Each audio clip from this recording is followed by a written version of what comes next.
Noong una, si Lourdes mismo ang nag-akala na ang pagbabago ay nagsimula lamang sa paglipat ng paso ng santan sa may hagdan. Pero kung tutuusin ay mas matagal na iyong gumagalaw sa loob ng bahay na tinitirhan niya sa San Pablo. Sa pagitan ng lumang aparador, na pininturahan pa ng yumao niyang asawa noong hindi pa maputi ang buhok nito, ng mesa sa kusina na marunong pa ring mag-ingay sa tuwing may nagtataktak ng basong salamin. At ng maliit na altar sa sulok ng sala, kung saan tuwing umaga, ay nagsisindi siya ng kandila bago uminom ng kape. 71 na siya, at sa edad na iyon ay natutuhan na niyang ang karamihan sa malalaking pangyayari ay hindi naman talaga dumarating na parang bagyo. Madalas, nagsisimula ang mga ito sa tila walang saysay na pag-iiba ng pwesto ng isang gamit. Sa isang tingin na bahagyang tumagal, sa isang pangungusap na hindi agad sinagot, ang santan ay inilapit niya sa may hagdan dahil ayon kay Marites, kapitbahay nila sa tapat, mas maganda raw kung doon tatama ang liwanag ng umaga. Ngumiti lamang siya noon, dahil wala namang tutol sa payong iyon, pero nang makita niya kinabukasan na mas maliwanag nga ang entrada, at parang hindi na gaanong malungkot ang unang hakbang papasok sa bahay, nakaramdam siya ng kakaibang hiya sa sarili. Para bang ipinagkait niya sa bahay ang kaunting ganda sa loob ng maraming taon, dahil lamang nasanay siyang ang lahat ay dapat manatili kung saan iniwan ng nakaraan. Simula nang mamatay si Danilo 11 taon na ang nakalipas, hindi niya inalis sa ayos ang maraming bagay. Hindi dahil may bilin ito, kundi dahil sa ilang uri ng katapatan na hindi niya maipaliwanag ng hindi nagmumukhang katawa-tawa. Para sa mga anak niya, simpleng pagkapit iyon. Para kay Lourdes, iyon ang paraan upang hindi maging masyadong halata, na bawat araw na lumilipas ay mas kaunti ang nakaaalala sa eksaktong tunog ng tawa ng isang taong matagal nang wala. May dalawa siyang anak, si Celia, panganay, 50 na ngunit laging may paraan para magsalita na parang siya pa rin ang mas nakaalam kung ano ang mabuti para sa lahat, at si Noel, 47. Driver ng delivery van sa Calamba, mas tahimik, mas maingat. Ngunit mas mapanganib ang mga hindi sinasabi dahil doon niya ibinabaon ang mga paghatol na parang utang na loob mong hulaan. Kapag linggo ay madalas dumalaw si Celia kasama ang asawa nitong si Edmund, at paminsan-minsay ang bunso nilang anak na si Tricia, 21 na at palaging abala sa telepono. Si Noel na may walang regular na araw, pero mahilig tumawag sa gabi para itanong kung nakakain na ba siya, kung nainom na ba niya ang maintenance niya sa presyon, kung nakakandado na ba ang gate. Lahat ng iyon ay may tunog ng pag-aalaga, pero sa loob ng mga tanong na iyon ay may manipis ding sinulid ng pagbabantay na hindi madalas aminin ng mga anak sa mga magulang nilang tumanda na. Sa barangay nila, alam ng lahat na byuda si Lourdes, at alam din ng lahat na hindi na siya naghanap. Hindi naman ito usapan tuwing may prosesyon o piyesta, ngunit sapat na ang anyo ng pakikitungo ng mga tao para maunawaan niya ang papel na inilaang isuot niya. Ang maayos na balo, ang mapagdasal, ang marunong tumigil sa mga bagay na para raw sa mga mas bata, tinanggap niya iyon nang hindi niya napapansin kung kailan. Hanggang sa isang Martes ng umaga, 2 linggo matapos ilipat ang paso ng santan, nang pumunta siya sa public market para bumili ng galunggong, sayote, at kalahating kilo ng bigas dahil nagkamali siya ng tantiya noong nakaraang araw, at doon niya muling nakita si Ramon. Hindi naman ito tulad sa pelikula na may musikang sasabay at titigil ang lahat. Nakatalikod ito sa kaniya sa pwesto ng mga saging, bahagyang nakayuko, hawak ang supot na may ampalaya at pechay, at ang una niyang napansin ay ang kaliwang balikat nitong medyo mas mababa pa rin kaysa sa kanan. Gaya noong binata pa ito at maghapon sa bukid tumutulong sa ama. Ang pangalawa niyang napansin ay ang pagkakaputi ng buhok nito, hindi buo, kundi parang asin na ikinalat ng hindi sinasadya sa dating maitim na ulo. Kung hindi sana ito lumingon nang marinig ang tindera na tumawag ng Manong Ramon, marahil ay lumampas lamang siya. Pero lumingon ito, nagtagpo ang mga mata nila, at may bagay na dumaan sa mukha nitong hindi niya agad matawagan sa pangalan, dahil masyadong mabilis, pagkilala, pagkabigla, at ang kakaibang paghinahon ng isang taong hindi siguradong may karapatan pa siyang ngumiti. Lourdes, sabi nito, at ang tunog ng pangalan niya sa bibig ng isang taong matagal nang hindi nakakapagsalita sa kaniya ay tila hindi pagsigaw kundi pagbubukas ng pinto sa kwartong akala niya ay matagal nang nademolis, hindi siya agad nakasagot. Ang totoo, ilang segundo siyang inabala ng sariling katawan, ang pagpigil sa pagtaas ng dibdib, ang pag-ayos ng pagkakahawak sa eco bag, ang pag-iwas sa pagkapahiya sa tindera na nakatingin sa kanilang dalawa, na para bang may nalimutan siyang eksena sa teleserye. Ikaw nga. Nasabi rin niya, at medyo napangiwi siya sa simple, at halos hungkag na sagot na iyon, ngunit mukhang sapat naman, dahil tumawa si Ramon ng marahan. Hindi malakas, hindi mapilit. Isang tawang parang may pahintulot sa kanilang magkunwaring payapa ang lahat. Huling malinaw na alaala niya kay Ramon ay bago siya ikasal kay Danilo, noong 22 pa lamang siya, at si Ramon ay umalis pa Mindoro para magtrabaho raw sa kamag-anak. Bago iyon, matagal silang pinag-uugnay sa baryo. Hindi sila naging opisyal sa paraang maipagmamalaki sa misa o maipapahayag sa harap ng mga magulang, ngunit sa maliit na bayan nila noon, sapat na ang sabay na pag-uwi mula sa tindahan. Ang palihim na pag-abot ng bayong. Ang 2 taong halos araw-araw na nagkakatinginan sa ilalim ng puno ng akasya, malapit sa lumang waiting shed, para ituring ng marami na may kwento na. Walang trahedyang nangyari sa pagitan nila, walang iskandalong pwedeng isumbat. Umalis lamang si Ramon nang hindi nakapagsabi ng maayos, at si Lourdes, na noon ay pagod na ring maghintay sa bagay na hindi naman malinaw kung darating, ay pumayag kay Danilo makalipas ang halos 1 taon. Minsan, sa gitna ng mga taon ng pagsasama nila ni Danilo, naaalala niya si Ramon hindi dahil mas mahal niya ito, kundi dahil may ilang alaala talagang bumabalik kapag tahimik ang hapon, at wala kang ibang ginagawa, kundi magtupi ng damit. Ngunit natutuhan din niyang huwag tutukan ang mga gunita, dahil may uri ng kataksilan ang labis na pagkakawil sa mga hindi nangyari. Ngayong kaharap niya itong muli, ang una niyang naramdaman ay hindi pananabik kundi pagtatanggol sa sarili, na para bang ang kailangan niyang unahan ang anumang maaaring isipin nito. Namamalengke ka rin pala rito, sabi niya. Tumango si Ramon. Dito na ako ulit nakatira. Sa may kabila ng simbahan, sa bahay ng kapatid ko noon, na sa akin na rin naiwan. May bahagyang pag-aalinlangan sa huling bahagi ng pangungusap, tila nilinaw lamang nito kung bakit naroon siya, at hindi kung bakit kailangan pa itong sabihin, mag-isa ka. Tanong niya bago pa niya mapigilan ang sarili. Sandaling bumaba ang tingin nito sa hawak na supot. 3 taon na. Hindi na nito binanggit kung paano namatay ang asawa, o kung anong uri ng buhay ang nauna roon, hindi na rin nagtanong si Lourdes.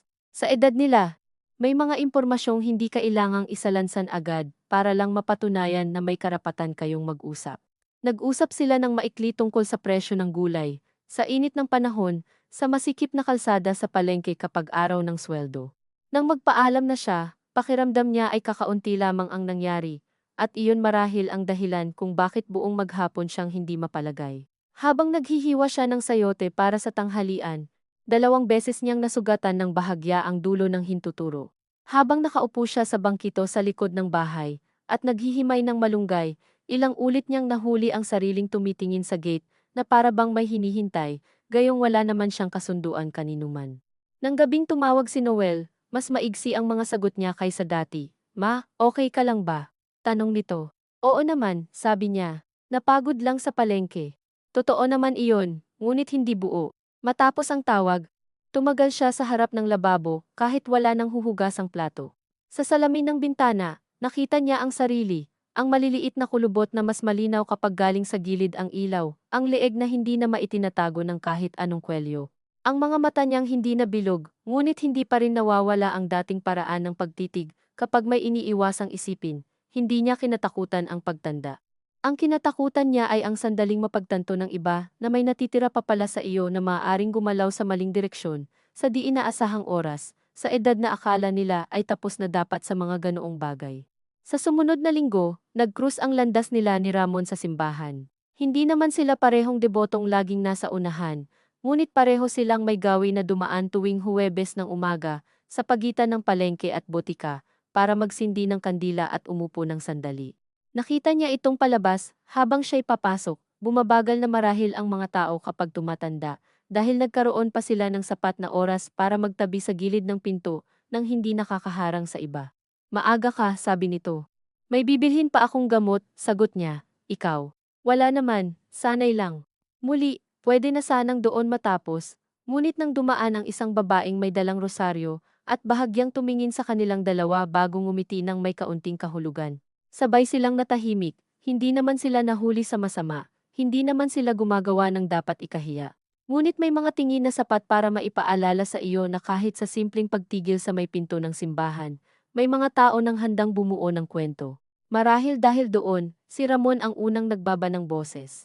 May maliit na karinderya sa likod ng munisipyo, Sabi nito na parang nag-aalok lamang ng pinakaordinaryong bagay sa mundo. Masarap ang lugaw doon. Kung wala kang madaliin.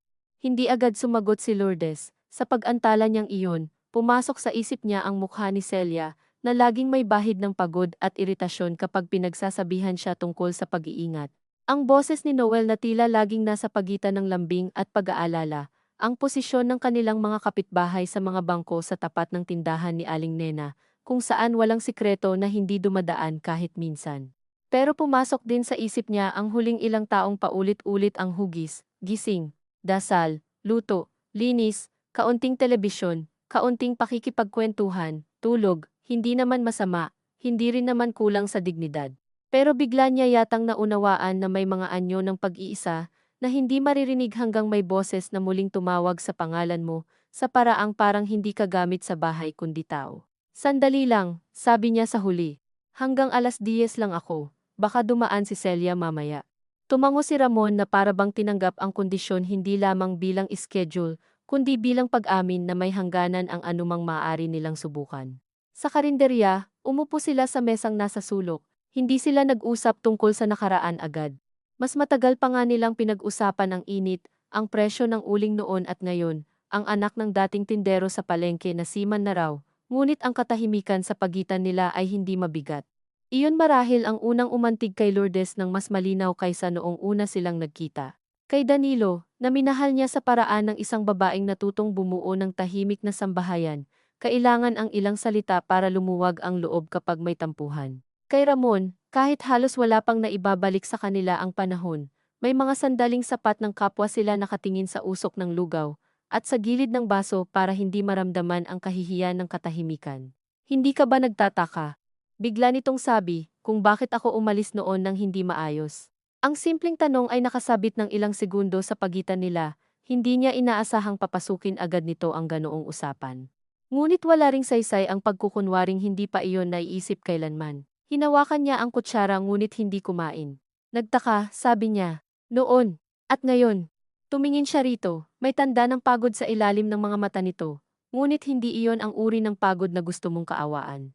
Mas mukhang pagod iyon ng isang taong matagal nang natutong buhatin ang sarili niyang pagkukulang at hindi na naghahanap ng hukom.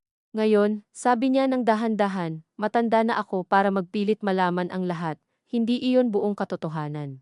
Ang totoo, gusto pa rin niyang malaman, pero ayaw niyang marinig ang sagot kung ito'y isang uri lamang ng paliwanag na huli na para maging mahalaga ngunit sapat na para manggulo. Huminga si Ramon at bahagyang tumango na para bang iginagalang ang pader na itinayo niya. Hindi na nito itinuloy, sa halip ay ikinwento nitong nagtrabaho ito sa construction sa iba't ibang probinsya, nag-asawa, nagkaroon ng isang anak na babae na nasa Cebu, na ngayon kasama ang pamilya. Hindi masaya ang buong kwento niyon, ngunit hindi rin ito nagmukhang naghihingi ng simpatiya. Siya na may nagkwento ng kaunti tungkol kina Celia at Noel, tungkol sa alta presyon, sa arthritis na nagsisimula sa mga daliri kapag umuulan, sa ugali ng apo niyang si Trisha na bihira nang tumingala mula sa telepono. Nang tumawa si Ramon sa paglalarawan niya sa dalaga bilang marunong nang ngumiti kahit hindi ka tinitingnan, napatawa rin siya ng medyo malakas, at sa mismong sandaling iyon ay napansin niya ang dalawang lalaking nasa kabilang mesa na napalingon sa kanila. Wala namang mali siya sa tingin ng mga ito, marahil, ngunit sapat na iyon upang bumalik ang init sa kaniyang batok, bigla siyang tumahimik. Napansin ni Ramon, "Uwi ka na?" Tanong nito, hindi nasaktan, hindi namilit. "Oo," sagot niya. "May lulutuin pa." Tinulungan siya nitong bitbitin ang maliit niyang supot hanggang sa kanto. Bago sila maghiwalay, sinabi nitong, "Minsan, kung gusto mo lang, may mga lumang libro sa bahay, galing sa bayaw ko. Baka may magustuhan kang hiramin." Sa unang dinig ay inosente ang alok, pero ang totoo'y hindi aklat ang tinutukoy ng pangungusap, oras iyon, at muli niyang narinig ang anyo ng tanong na maingat huwag lumampas. Hindi siya sumagot ng diretsyo, hindi nagaanong malinaw mata ko sa maliliit na letra, sabi niya. Ngumiti si Ramon. Malalaki naman ang iba.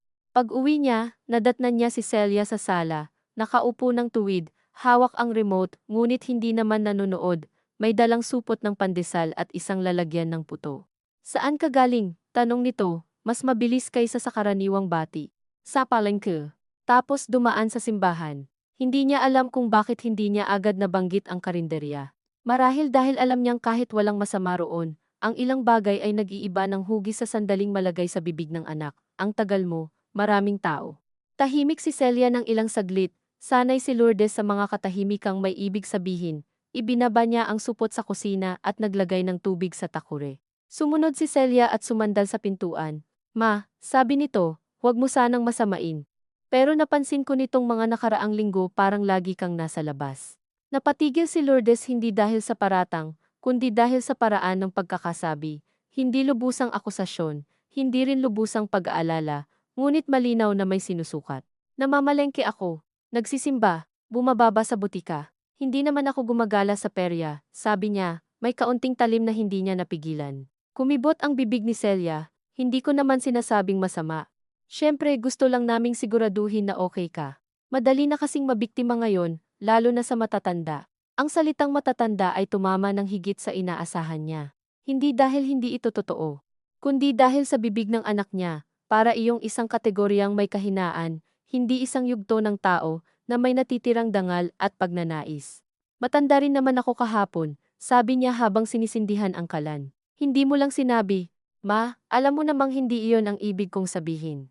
Ano ba ang ibig mong sabihin? Sa puntong iyon ay bahagyang lumambot ang mukha ni Celia, ngunit hindi sa paraang nagpapakumbaba. Para itong nanay na napilitang maging magulang sa sarili niyang magulang, at ang gayong posisyon ay bihirang maganda sa magkabilang panig. Wala, sabi nito. Nag-aalala lang ako. Yun lang. Hindi na nagtuloy ang pagtatalo, pero naiwan ang pakiramdam sa bahay, na tila may usok na hindi mo alam kung saan nanggagaling. Nang gabing umalis si Celia, mas maingay kaysa dati ang pag-click ng gate, hindi agad makatulog si Lourdes, naisip niya kung may nakakita ba sa kanila sa karinderya. Naisip niya kung ang pagkaantala niya sa pagsabi kay Celia ay dahil may itinatago na nga ba siya, o dahil lamang alam niyang ang ilang normal na pangyayari ay nagmumukhang kahina-hinala kapag pinakialaman ng ibang tao. Kinabukasan, dumating si Marites para manghiram ng patis at kasabay ng pag-abot ni Lourdes ng bote, ay pabirong sinabi nito, ay, kumari, nakita raw kayong may kausap sa bayan ha. Ang pagkakasabi ay may kasamang ngiti at pilantik ng kilay, iyong anyong parang gusto kang isama sa biro para hindi mo masabing pakikialam. Marami naman akong nakakausap sa bayan, sagot ni Lourdes, payak ang mukha. Hindi agad umatras si Marites. Oo naman. Sabi lang ni Nena, matangkad daw, maputi na ang buhok, baka kakilala mo dati. Hindi nagbago ang boses ni Lourdes, at ipinagpasalamat niya iyon. Kakilala ko nga dati. Sa kanya marahang idinagdag, at kakilala ko pa rin naman ngayon.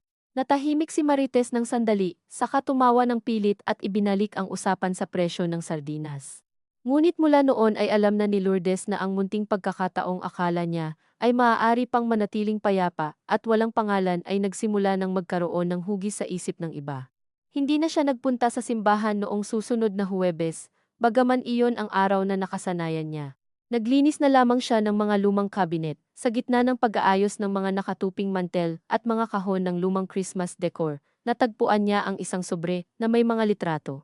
Hindi naman siya sentimental sa paraang itatabi ang lahat, kaya nagulat pa siya na naroon pa ang ilang kuha noong kabataan nila. May isa roong group picture sa pista, kung saan nasa likod lamang si Ramon, bahagyang nakatagilid, at siya na may nasa unahan, kasama ang mga pinsan. Nakangiti ngunit hindi nakatingin sa kamera, hindi malinaw ang mukha nito dahil luma na ang print, ngunit sapat upang maramdaman niya ang mahigpit na kurot ng isang bagay na hindi hinagpis at hindi rin tuwa. Pinakatagal niyang tiningnan ang sarili niyang mukha sa litrato. Ang dalaga roon ay hindi naman mas maganda kaysa sa alaala niya, sa katunayan ay mas payat at mas seryoso pa. Ngunit ang ikinagulat niya ay ang paraan ng pagkakatayo nito, parang hindi pa nito alam na isang araw ay magiging maingat ito sa lahat ng kilos, dahil baka kung ano-ano ang isipin ng iba. Parang may tiwala pa ito na ang mga pasyang gagawin niya ay sa kanya lamang mapapabilang. Nang dumating si Noel kinahapunan na walang abiso, nadatnan siya nitong nakaupo sa mesa, hawak ang litrato. Ano yan? Tanong nito. Inabot niya. Tiningnan ni Noel ang larawan at agad nakilala ang ilan sa mga tao roon. Nang makita nito si Ramon, halos hindi mahahalata kung hindi ka sanay sa anak mo, pero nagbago ang anyo ng bibig nito. Siya ba yung sinasabi ni ate? Napakabigat ng simpleng tanong na iyon. Itinaas ni Lourdes ang tingin. Anong sinasabi ni ate mo? Nagkibit balikat si Noel at umupo. May nakasalubong ka raw sa bayan. Luma mong kakilala. Iyon lang. Ngunit ang iyon lang ay masyadong maingat para maging wala lang. At, sabi niya, huminga si Noel at ibinalik ang litrato sa mesa. Ma, huwag kang magagalit, wala naman kaming gustong pakialaman ang buhay mo. Pero syempre, nagtataka lang kami kung bakit bigla. Hindi nito tinapos, kung bakit biglang ano. Tumaas ng kaunti ang boses niya. Hindi sigaw, ngunit sapat para marinig niyang hindi na iyon simpleng usapan. Kung bakit biglang may ganiyan, sabi ni Noel, at doon siya higit nasaktan, dahil hindi tao ang tinukoy nito, kundi ganiyan, na para bang isang aberyang dumating sa tubo ng tubig o problema sa poste. Kakilala ko lang, sabi niya, pinipigilan ang panginginig sa kamay. Nag-usap kami, kumain ng lugaw. Iyon lang. Kumain kayo? Mabilis na sabat ni Noel, at agad nitong pinagsisihan ang tono. Ma, hindi sa ano. Hindi niya namalayang nakatayo na pala siya. Hindi sa may ginagawa akong masama. Hindi sa pwede ninyo akong pagalitan dahil byuda ako. Hindi sa may karapatan pa rin akong makipag-usap kung kanino ko gusto. Tahimik si Noel. Malambot nitong inilapag ang siko sa tuhod. Magkakabit ang mga daliri, gaya ng ugali nito kapag ayaw masaktan ang kausap ngunit hindi rin maisuko ang sariling paniwala. May mga tao kasing nananamantala, sabi nito sa dulo. Lalo na kapag alam nilang mag-isa ka na. Napaupo muli si Lourdes, ngunit hindi dahil napahinahon siya. Napaupo siya dahil biglang naramdaman niyang pagod siya. Akala mo ba hindi ko alam iyon? Tanong niya ng mas mababa na ang boses. Akala mo ba dahil tumanda ako, hindi ko na kayang kilatisin ang tao? Hindi ganoon, sabi ni Noel, ngunit hindi na niya ito pinaniwalaan agad. Sa loob ng ilang segundo, kapwa nila tinitigan ang luma at medyo kupas na litrato sa mesa na para bang iyon ang may sala. Pagkatapos ay nagsalita si Lourdes nang hindi tumitingin sa anak. Alam mo, Noel, ang pinakamasakit hindi yung iniisip ninyong baka lokohin ako. Ang pinakamasakit ay parang mas madali para sa inyong isipin na pwede akong lokohin kaysa isipin na baka may gusto lang akong may makausap. Walang naisagot si Noel. Sa unang pagkakataon mula nang mamatay si Danilo, malinaw na malinaw kay Lourdes ang isang uri ng pag-iisa na hindi galing sa pagkawala ng asawa, kundi sa paraan ng pagtingin ng sariling mga anak sa natitira niyang buhay. Nang umalis si Noel, maayos naman ang paalaman, ngunit kapwa nila alam na hindi pa tapos ang usapan. Kinagabihan, umambon. Ang bubong sa may likod ay may bahagi pa ring maingay kapag tumatama ang maliliit na patak. At iyon ang pinakinggan niya habang nakahiga, gising na gising. Kinabukasan, may kumatok sa gate bago mag-alas 9. Akala niya'y si Marites o ang batang nagbebenta ng puto. Ngunit si Ramon iyon, may hawak na dalawang manipis na aklat at isang supot ng dalandan. Hindi ito agad pumasok. Nakahawak lamang sa bakal ng gate at mukhang handang umatras anumang oras. Pasensya na, sabi nito. Napadaan lang, baka gusto mo pa rin ng libro. Sa likod ng maingat nitong tinig ay may isa pang tanong. Okay ka lang ba, at pwede pa ba kitang lapitan? Nagdalawang isip si Lourdes hindi dahil ayaw niya itong papasukin, kundi dahil naisip niya agad ang lahat ng maaaring sabihin ng iba kung may makakita. Ngunit halos kasunod niyon ay dumating ang kakaibang ini sa sarili. Gaano kalaki ang kaya niyang isuko sa mga mata ng kapitbahay, bago niya masabing hindi na iyon pag-iingat kundi pagkakait. Binuksan niya ang gate, pumasok ka. Mainit sa labas. Umupo sila sa sala.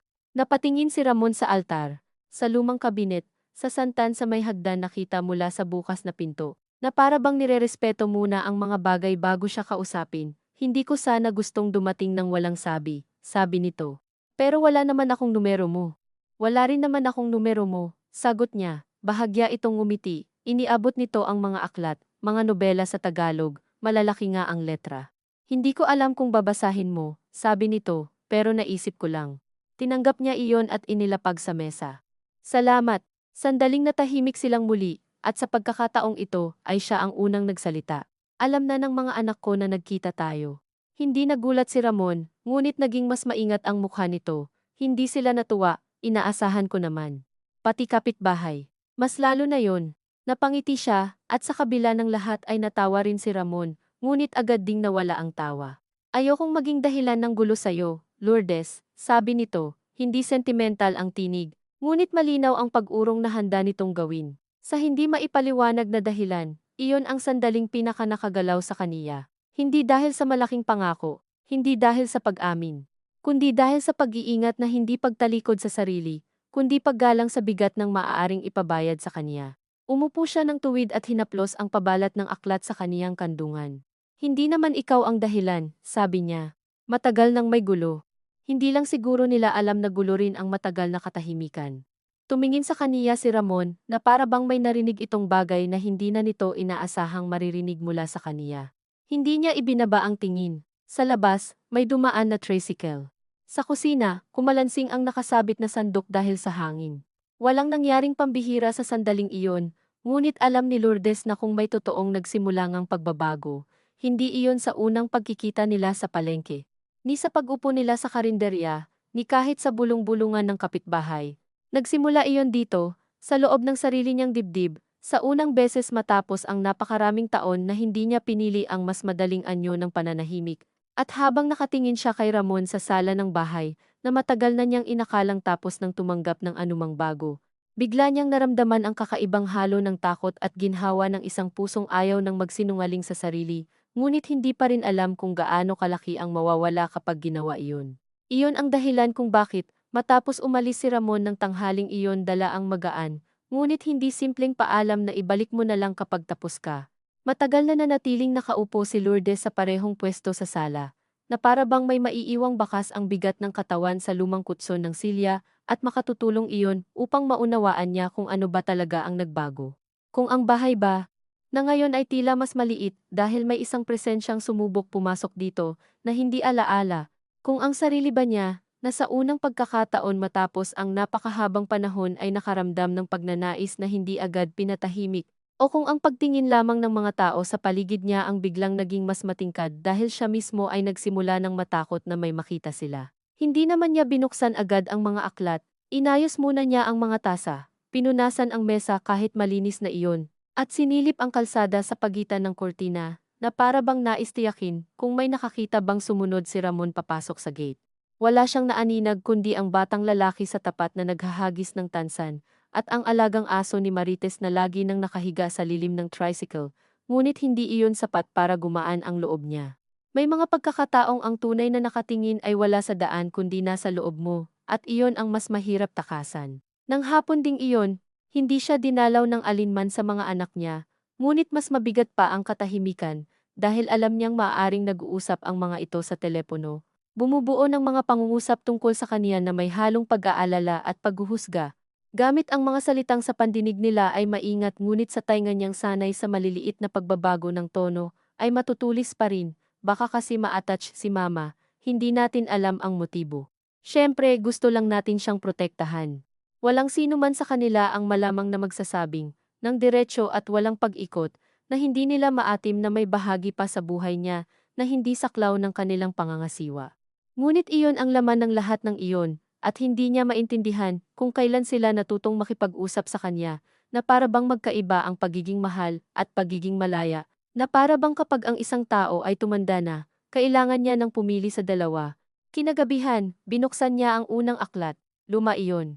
May bahagyang amoy ng aparador at papel na ilang ulit nang nalipat ng bahay, ngunit totoo nga ang sinabi ni Ramon, malalaki ang letra. 2 pahina pa lamang ang nababasa niya, ay nahuli na niyang ang isip niya ay mas abala sa pag-alala sa paraan ng pagkakaupo nito kanina, sa gilid ng silya hindi kampanteng-kampante, hindi rin nangingimi, ngunit parang laging handang umatras kung sakaling maramdaman nitong mas mabuti para sa kaniya, na huwag ituloy ang anumang nagsisimulang umusbong sa pagitan nila. Hindi siya nagalit sa ganoong pag-iingat. Sa halip ay may kung anong lumambot sa kaniya dahil doon. Marahil sapagkat iyon ang unang kilos sa mahabang panahon na hindi gumamit sa pagiging balo niya bilang dahilan para kaawaan siya, pagsabihan siya, o planuhin ang dapat niyang maramdaman. Hindi siya tinrato ni Ramon na parang marupok na salamin, ngunit hindi rin parang bagay na pwedeng hawakan basta. Sa loob ng maraming taon ng pag-aalaga, pakikisama, at unti-unting pag-urong ng mga hinihingi niya sa buhay upang magkasya sa katahimikang natitira, halos nakalimutan na niya kung ano ang pakiramdam ng kilalaning may sarili kang takbo ng loob na hindi kailangang kontrolin para lamang matawag na maayos. Nang sumunod na araw, tumawag si Celia bago mag-alas 9 ng umaga. Hindi na ito nagpaligoy-ligoy. Ma, narinig ko kay Marites may lalaki raw na pumunta sa inyo kahapon. Nakatayo si Lourdes noon sa kusina, naghihiwa ng kamatis para sa ginisang munggo. Ang kutsilyo ay hindi niya ibinaba agad. Oo, sabi niya. Nagdala ng mga aklat, saglit na katahimikan, siya na naman, may pangalan siya, Naramdaman niya ang maliit na paninigas sa sariling boses, at alam niyang narinig iyon ni Celia. Ma, huwag mo akong baligtarin, nag-aalala lang ako. Hindi mo kailangang ulit-ulitin yan para maging iba ang tunog. Sa kabilang linya, bumuntong hininga si Celia. Sige, diretsahan na. Hindi maganda ang dating. Alam mo naman ang mga tao rito. Tapos bagong lumitaw lang siya. Hindi naman siya lumitaw na parang kabute, sabi ni Lourdes. Taga rito rin siya. Matagal siyang nawala. At ngayon, biglang. Hindi nito tinapos, marahil dahil alam din nitong nasa dulo ng pangungusap ang bagay na ayaw nitong bigkasin ng tuwiran. Biglang may gustong lapitan ang biyudang may bahay, may pensyon kahit papaano, may mga anak sa ibang lugar, at mag-isang natutulog. Hindi masamang isipin iyon, kung sa bagay. Hindi rin lubusang walang basehan. Marami na ring kwento si Lourdes na narinig sa radyo at sa mga kapitbahay. Marami na ring babae sa edad niya ang nagkamali ng tiwala dahil uhaw sa kasama. Alam niya iyon. Iyon marahil ang dahilan kung bakit hindi niya lubusang maipagtanggol ang sarili ng walang kasamang pagdududa. Dahil kahit siya ay may bahaging nagmamatsyag sa sariling damdamin, nagbabantay kung baka nga nabubuksan siya sa isang pangangailangan na matagal nang natulog at dahil doon ay nagiging mas madaling lokohin. Ngunit sa mismong pagkilala niya sa posibilidad na iyon, lalong umigting ang kaniyang inis sa paraan ng pakikialam ng anak. Sapagkat ang pag-iingat na hindi mo hiningi ay minsan mas mapanakit kaysa sa kamaliang ikaw mismo ang pipiliin. Celia, sabi niya sa wakas, mas mababa ang boses. Hindi ko naman sinabi sa inyong magtiwala agad, pero huwag niyo ring agawin sa akin ang karapatang makilala ang tao sa sarili kong paraan. Mama kasi ano, iba na ang edad mo. Ang pangungusap na iyon ay hindi bago. Sa iba't ibang anyo, narinig na niya iyon sa doktor, sa bangko, sa mga kapitbahay, maging sa sarili niyang katawan tuwing mahirap itali ang dulo ng saya o tuwing masakit ang tuhod pagkabangon. Ngunit sa bibig ng anak niya, naging higit pa iyon sa paglalarawan ng katotohanan. Naging limitasyon iyon. At dahil doon, sabi ni Lourdes, wala na ba akong isip, natahimik si Celia. Nang magsalita itong muli, mas malambot na ang tinig ngunit hindi pa rin sumusuko. Hindi iyon ang ibig kong sabihin, ang akin lang, baka masaktan ka lang, tapos kami rin ang sasalo. Sa pagkakataong iyon, hindi galit ang naramdaman ni Lourdes kundi pagod. Kung gaano kahusay ang mga anak na ipakita ang pagmamahal sa pamamagitan ng pag-aayos ng mga gamot niya, paghatid sa check-up, pagbayad ng kung anong kailangang ipaayos sa bubong, ganoon din sila kahina sa pag-unawa na may mga sakit na hindi nalulunasan ng pagkuha ng reseta para sa iba. Hindi ba pwedeng ako muna ang sumalo sa sarili ko? Tanong niya, hindi na sigurado kung kay Celia ba iyon o sa hangin, o sa lahat ng taong sanay magdesisyon kung hanggang saan lang dapat ang damdamin ng isang matandang babae. Hindi na umabot sa malinaw na sagot ang usapan. Nagpaalam si Celia na may bahagyang tampo sa dulo ng bawat pantig. Nang matapos ang tawag, napaupo si Lourdes sa bangkito sa tabi ng bintana at matagal na tinitigan ang santan sa may hagdan. Mas maraming bulaklak iyon kaysa noong nakaraang linggo. Hindi niya alam kung dahil ba sa pwesto, sa araw, o nagkataon lamang. Ngunit naisip niyang may mga bagay talagang namumulaklak lamang kapag inilipat sa lugar na hindi naman lubos na bago, sapat lang ang pagkakaiba para muling huminga. Ang nakakatawa, ang gayong pag-iisip ay agad din niyang ikinahiya sa sarili, sapagkat parang napakadaling gawing simbolo ang isang simpleng halaman kapag gusto mong bigyang katwiran ang hindi mo pa kayang pangalanan. Sa mga sumunod na araw, hindi sila nagkita ni Ramon. 2 beses siyang dumaan sa harap ng simbahan, ngunit hindi niya alam kung sadyang nag-iba ba ito ng oras o sadyang nagkataon lamang. Isang bahagi niya ang nakahinga ng maluwag sa pansamantalang pagkaantala ng mga pagkikita nila.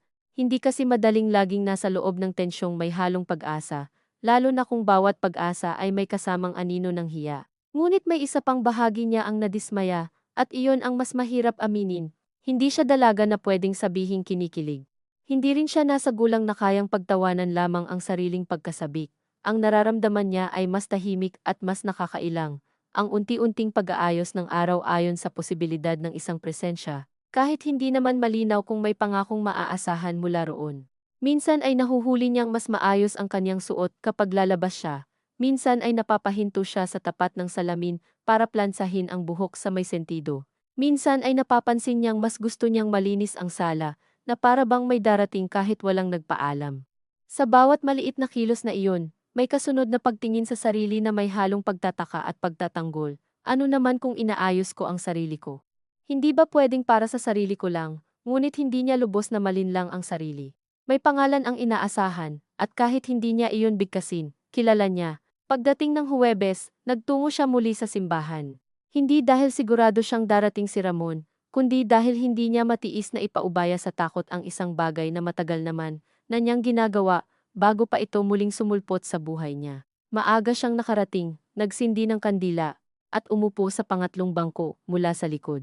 Sa loob ng simbahan, malamig at bahagyang amoy wax. May dalawang babaeng nagro-rosaryo sa may harap at isang matandang lalaki na antok habang nakatungo.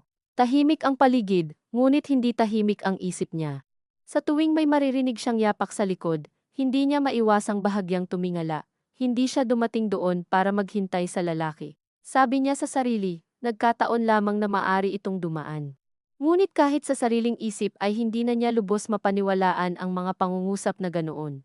Dumating si Ramon nang paalis na siya. Sa pinto muli sila nagkatagpo, at sa mismong sandaling iyon ay naunawaan niya na matagal pala niyang pinisil ang loob niya upang huwag magmukhang naghihintay. Akala ko hindi ka napupunta rito ng Huwebes, sabi nito. Bakit? Noong huli kasi, pagkatapos. Hindi rin ito tinapos, hindi na kailangan. Pareho nilang alam ang tinutukoy, ang mga tingin. Ang bulong, ang bigat na parang biglang dumapo sa pinakasimpleng pag-uusap. May mga araw lang, sabi ni Lourdes. May mga araw ring ayaw kong dumaan dito, sabi ni Ramon, at ngumiti ng kaunti, pero lagi rin akong bumabalik. Magkasabay silang lumabas. Sa labas ng simbahan, mas maliwanag ang araw kaysa sa inaasahan niya, at napakaliit na detalye noon, ngunit may kakaibang epekto. Mas malinaw niyang nakita ang mga linya sa gilid ng mata ni Ramon. Ang balat nitong mas maitim kaysa alaala niya, ang paraan nitong hindi sumasabay agad sa lakad niya, kundi bahagyang nauuna, at saka magpapabagal, na para bang iginagalang nito ang bilis na kaya ng tuhod niya, nang hindi ipinahahalata na inaalalayan siya. Gusto mo bang maglakad ng kaunti? Tanong nito nang narating nila ang kalsadang may mga puno sa gilid. Hindi sa matao. Hindi agad siya sumagot, ngunit hindi rin siya tumanggi, at iyon na marahil ang naging sagot. Naglakad sila patungo sa lumang covered court na hindi na gaanong ginagamit sa umaga, walang dramatikong sinabi ang alinman sa kanila. Pinag-usapan nila ang init, ang bagong pintura sa munisipyo, ang apo ng kapitbahay na ikakasal na raw sa susunod na taon. Ngunit sa ilalim ng lahat ng karaniwang salitang iyon ay may unti-unting pagkilala na mas mahirap kaysa sa malalaking pagtatapat. Natututuhan nilang muli ang kilos ng isa't isa. Ang paraan ng pagputol ng pangungusap, ang hilig ng isa sa mas maikling sagot kapag nag-iingat, ang ugali ng isa na tumingin muna sa malayo bago magsabi ng bagay na totoo. Hindi ako pumunta sa inyo para manggulo, sabi ni Ramon sa bandang huli, tila ipinagpatuloy lamang ang usapang hindi naman talaga natapos mula noong nakaraang dalaw. Alam ko, sagot niya. Pero alam mo rin namang magugulo talaga, tumango ito. Oo. Walang alinlangan. Walang pagtatanggol. At dahil sa mismong pagtanggap na iyon, mas lalo siyang hindi nakapagtanggol sa sarili. May mga taong mas madaling tanggihan kapag masyado silang sigurado sa pwesto nila sa buhay mo. Si Ramon ay hindi ganoon. Para itong laging handang bumitaw, bago ka pa mapahiya, at ang kabaitan ng ganoong kilos ay minsan mas mapanganib kaysa sa anumang matapang na panunuyo. Huminto sila sa lilim ng akasya, malapit sa court. Doon, nang wala halos dumaraan, biglang naging mas malinaw ang mga bagay na matagal na nilang iniikot. Noon, sabi ni Ramon, akala ko mas mabuti nang umalis ako kaysa mangako sa iyo ng buhay na hindi ko pa hawak. Naramdaman ni Lourdes ang pag-igting sa dibdib. Hindi niya inaasahang babalik ito roon, at lalo na hindi sa paraang hindi naghahanap ng awa. At sinabi mo ba yon noon? Tanong niya, umiling ito, hindi ako marunong noon. At ngayon? Hindi niya sinasadya ang tanong, ngunit nang mabitawan niya iyon ay huli na para bawiin. Tiningnan siya ni Ramon, ng tuwid, hindi romantiko, hindi puwersado, kundi may lungkot na matagal nang naipon sa taong marunong nang umamin kung saan siya nagkulang. Konti lang ang natutuhan ko, pero mas alam ko na ngayon kapag may tao akong dapat kausapin ng maayos. Hindi agad siya nakasagot. Ang gusto sana niyang sabihin ay huli na ang lahat ng paliwanag tungkol sa kabataan nila, na may iba na siyang naging buhay, na may minahal siyang asawa at hindi iyon dapat malusaw dahil lamang sa muling paglitaw ng isang dating hindi natapos. Ngunit alam din niyang hindi iyon ang ibig sabihin ng sandaling ito. Hindi hinihingi ni Ramon na baguhin niya ang nangyari, hindi rin nito binubura si Danilo. Ang totoo, iyon ang isa sa mga dahilan kung bakit lalo siyang nababagabag, parang may puwang pala sa puso ng tao, para sa tapat na alaala ng isang yumao at para sa bagong anyo ng lambing na hindi naman bagong-bago, kundi matagal nang nakabaon. At kapag naisip niya iyon, may kaakibat agad na hiya. Na para bang ipinagkakanulo niya ang isang kasal na tinupad naman niya ng marangal hanggang sa dulo. Marahil nakita ni Ramon ang pag-iwas sa mukha niya dahil hindi nito ipinilit ang usapan. Sa halip, dahan-dahan nitong sinabi, hindi ko sinasabing may dapat tayong habulin. Gusto ko lang malaman mo na kung may mga bagay mang nasaktan sa iyo noon, dahil sa akin, hindi ko na gustong dagdagan pa. Napakahinahon ng pangungusap, ngunit iyon mismo ang nagpaluha halos kay Lourdes. Hindi sa labas, kundi sa likod lamang ng mata, sa lugar na hindi agad mapapansin ng iba. Napakatagal niyang nabuhay na bihira siyang makaranas ng taong nagsisikap, maging mabuti sa kanya nang walang kasunod na tagubilin tungkol sa dapat niyang maramdaman. Umuwi siyang dala ang isang katahimikang hindi mapagpasyahan, kung ginhawa ba o panibagong bigat. Bago siya makapasok sa gate, nakita na niya si Trisha sa balkonahe, naka-shorts, hawak ang telepono, ngumunguya ng kung ano. "Hi, Lola," sabi nito. Saka muling tumingin sa screen. Andiyan si Mommy. Sa loob, naroon si Celia, nakaupo sa sala na parang may hinintay. Sa mesita ay may dalang prutas at isang plastik ng gamot na multivitamins na hindi naman niya hiningi. Nakita-kita sa may court, bungad nito bago pa siya makalapit ng husto. Walang sigaw, ngunit mas masakit pa nga ang payak na pagsasabi. At, tanong ni Lourdes, inaalis ang tsinelas, "Ma, huwag mo akong paikutin." "Hindi kita iniikot," nagtatanong ako. "Naglalakad ka kasama niya?" "Oo." Ngayon ay wala na siyang ganang maglihim o magpaliwanag sa anyong makakakusot. Umupo siya sa tapat ni Celia at maingat na pinatong ang bag sa tabi. Si Trisha, na marahil nakahalata sa tono ng hangin, dahan-dahang nawala sa pinto at umakyat sa taas. "Anong nangyayari sa'yo?" tanong ni Celia, at iyon ang unang sandali na mas malinaw ang emosyon nito kaysa sa pangangatwiran. Hindi lamang inis ang naroroon, may takot din, at sa ilalim niyon ay may sugat na mas matanda kaysa sa usapin nila ngayon. "Wala akong sakit," sagot ni Lourdes, "hindi yon ang tinatanong ko." "Eh ano?" Napakabilis ng sagot, ngunit kasabay nito ay may pagod. Hindi siya handang makipag-away, ngunit hindi rin handang umatras. Parang, huminto si Celia, at sa unang pagkakataon ay tila nahirapan itong ayusin ang salita. "Parang hindi ka na namin kilala." Tahimik ang bahay sa loob ng ilang segundo. Sa malayo ay may nagtitinda ng taho. Ngunit mahina na ang boses dahil palayo na. Naisip ni Lourdes na napakadaling sabihing wala siyang obligasyong ipaliwanag ang sarili sa anak niya. Totoo naman iyon, sa isang antas.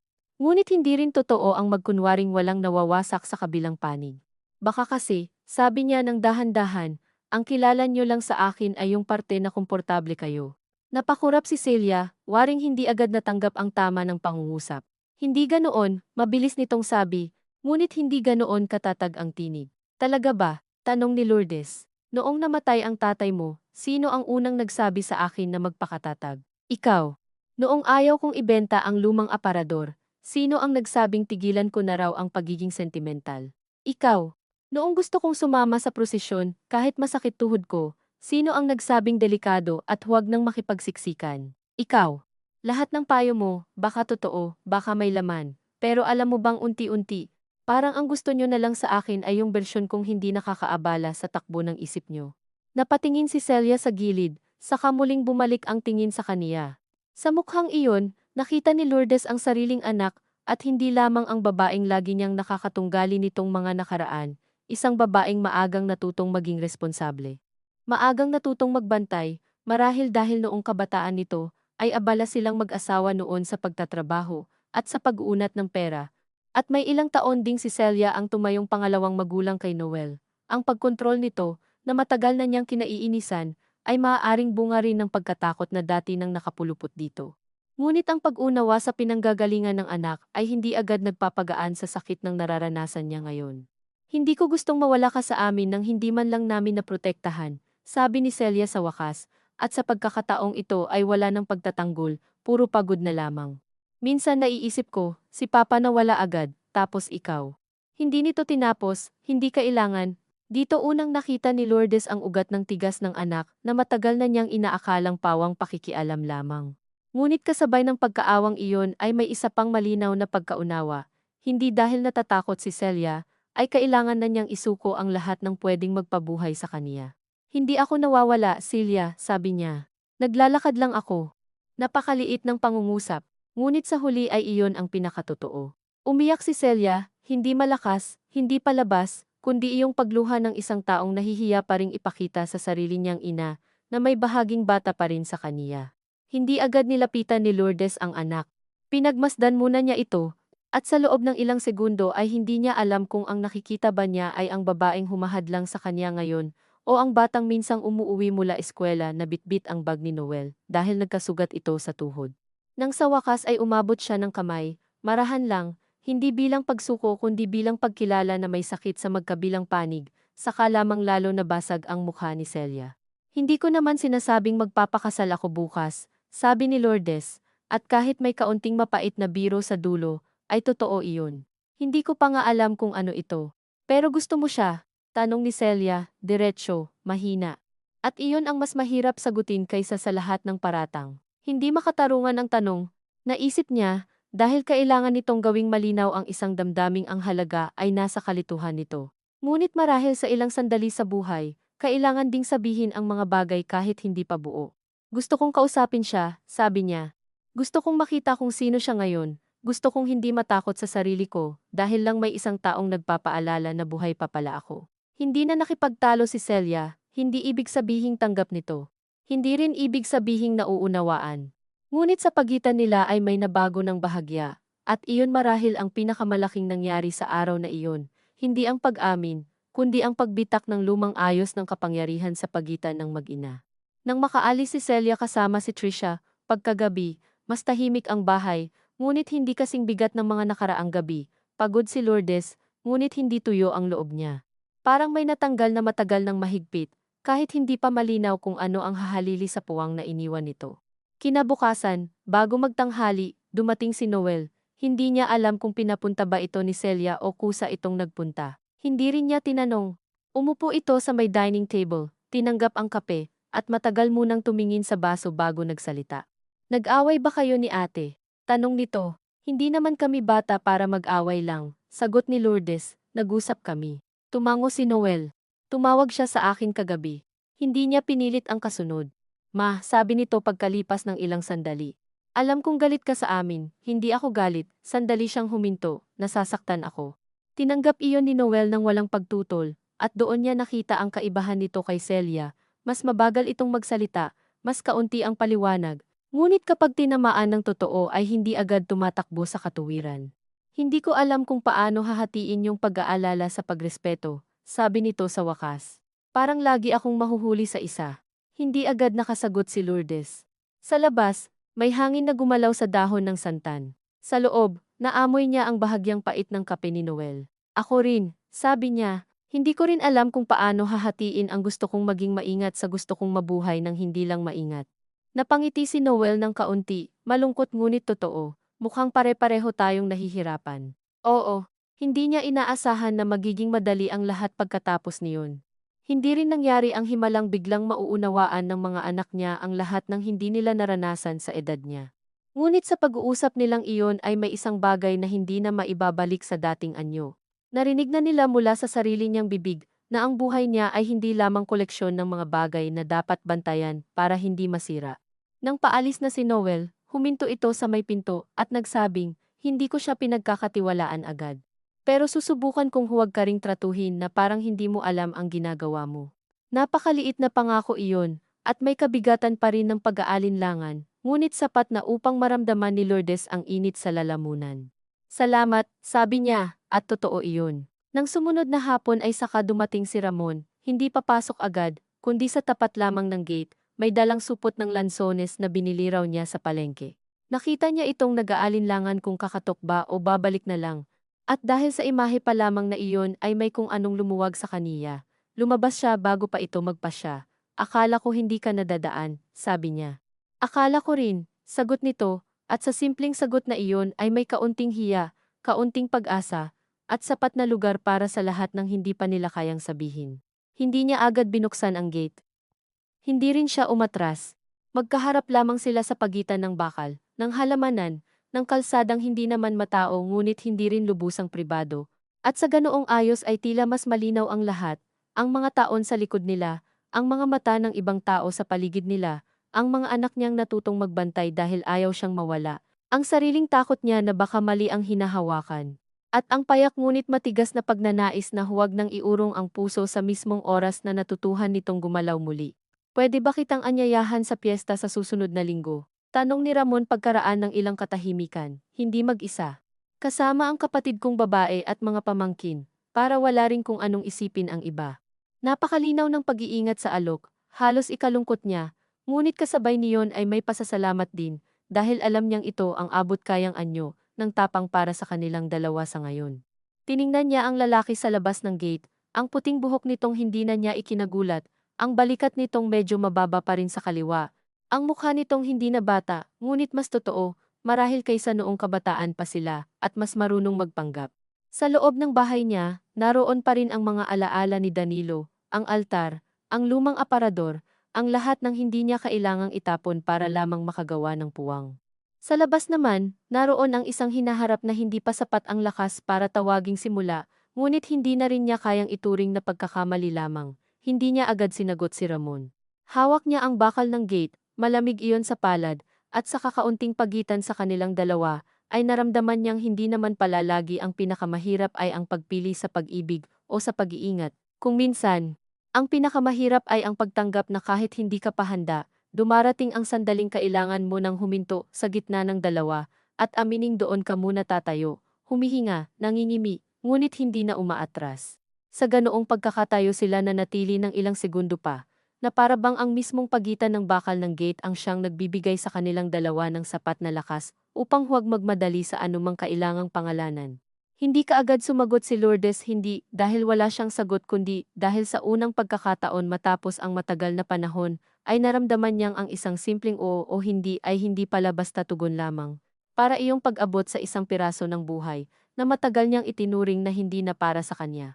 Napakaliit ng alok piyesta lamang, kasama ang kapatid at mga pamangkin, sa ayos na hindi pwedeng gawing lantad na usapan ng sino mang mahilig sa tsismis, ngunit sapat iyon upang maramdaman niya ang lahat ng nakatingin na mata.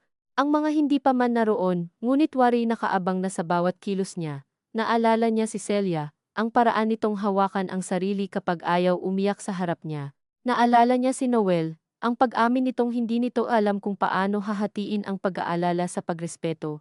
Naalala niya si Danilo, hindi bilang hadlang kundi bilang mahabang bahagi ng buhay na hindi niya kayang tratuhing parang lumang tabing na maitatabi kapag may bago nang ilalagay sa bintana.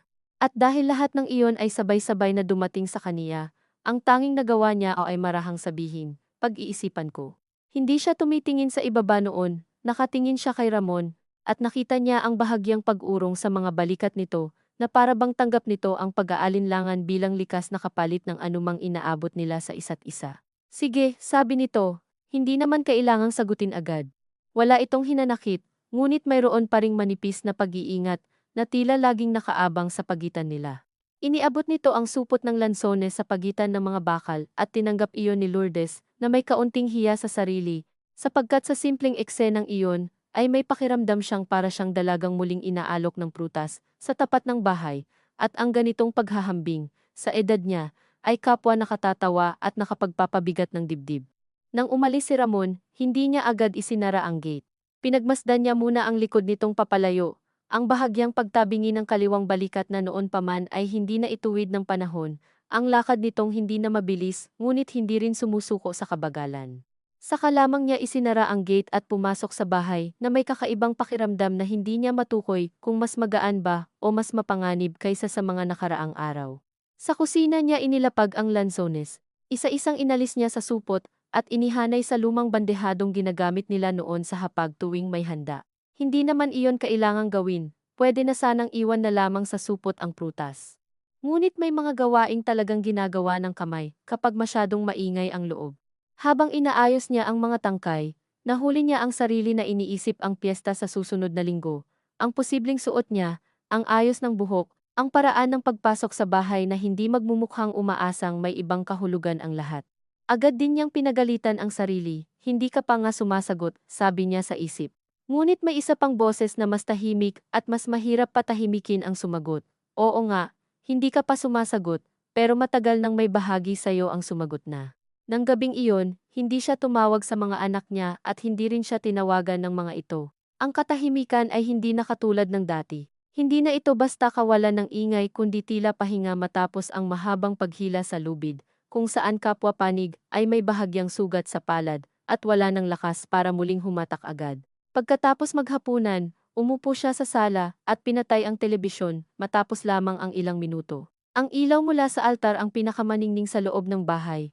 At sa mapusyaw na dilaw nitong sinag ay tila mas lumalabas ang mga gilid ng mga bagay ang patungan ng baso na may gasgas sa sulok, ang bordang punda ng una na siya pa ang gumawa noong bata pa si Celia, ang lumang aparador ni Danilo na hanggang ngayon ayaw niyang iparetoke kahit humuhulas na ang pintura sa gilid.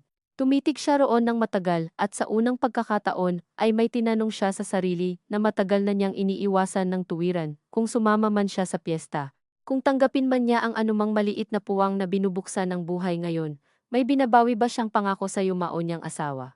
Hindi siya relihiyosong babae sa paraang bawat pagbabago ay itatanong muna sa pari, ngunit sapat ang buhay niya sa simbahan upang alam niyang ang katapatan ay hindi lamang tungkol sa katawan o sa papel.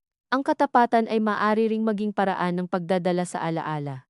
Maraming taon na niyang dinadala si Danilo ng maayos. Sa pagluluto ng mga pagkaing gusto nito, tuwing Nobyembre, sa hindi pag-alis sa pwesto ng dating radyo, kahit matagal nang sira, sa hindi pagpayag na palitan ng aluminum ang lumang kahoy sa bintana, dahil iyon daw ang gusto nitong estilo. Ngunit habang nakaupo siya roon, unti-unting nagkaroon ng anyo ang isang bagay na noon pa man ay nasa ilalim lang ng isip niya. Hindi naman yata niya ipinangakong titigil na siyang maging buhay. Hindi naman iyon ang hiniling ni Danilo, ni kahit minsan sa kanilang pagsasama. Kung may matinding takot man si Lourdes, hindi iyon takot sa pagtataksil sa patay, kundi sa pag-amin na matagal na pala niyang ginagamit ang kalaala bilang panangga laban sa anumang maaaring muling gumalaw sa kanya. Hindi siya sigurado kung tama ang pagkilalang iyon, at marahil ay may kapal ng mukhang tawagin itong karunungan sa puntong ito ng buhay. Gayunman, sapat iyong dahilan para gabing-gabi ay tumayo siya, lumapit sa aparador, at haplusin ang ibabaw nito na para bang humihingi ng paumanhin, nang walang malinaw na kasalanan. Pagdating ng umaga, gumising siya na may kaunting bigat sa likod ngunit magaan ang paligid sa loob ng bahay. Gumawa siya ng kape, nagwalis sa may hagdan, at pinutulan ng tuyong dahon ang santan.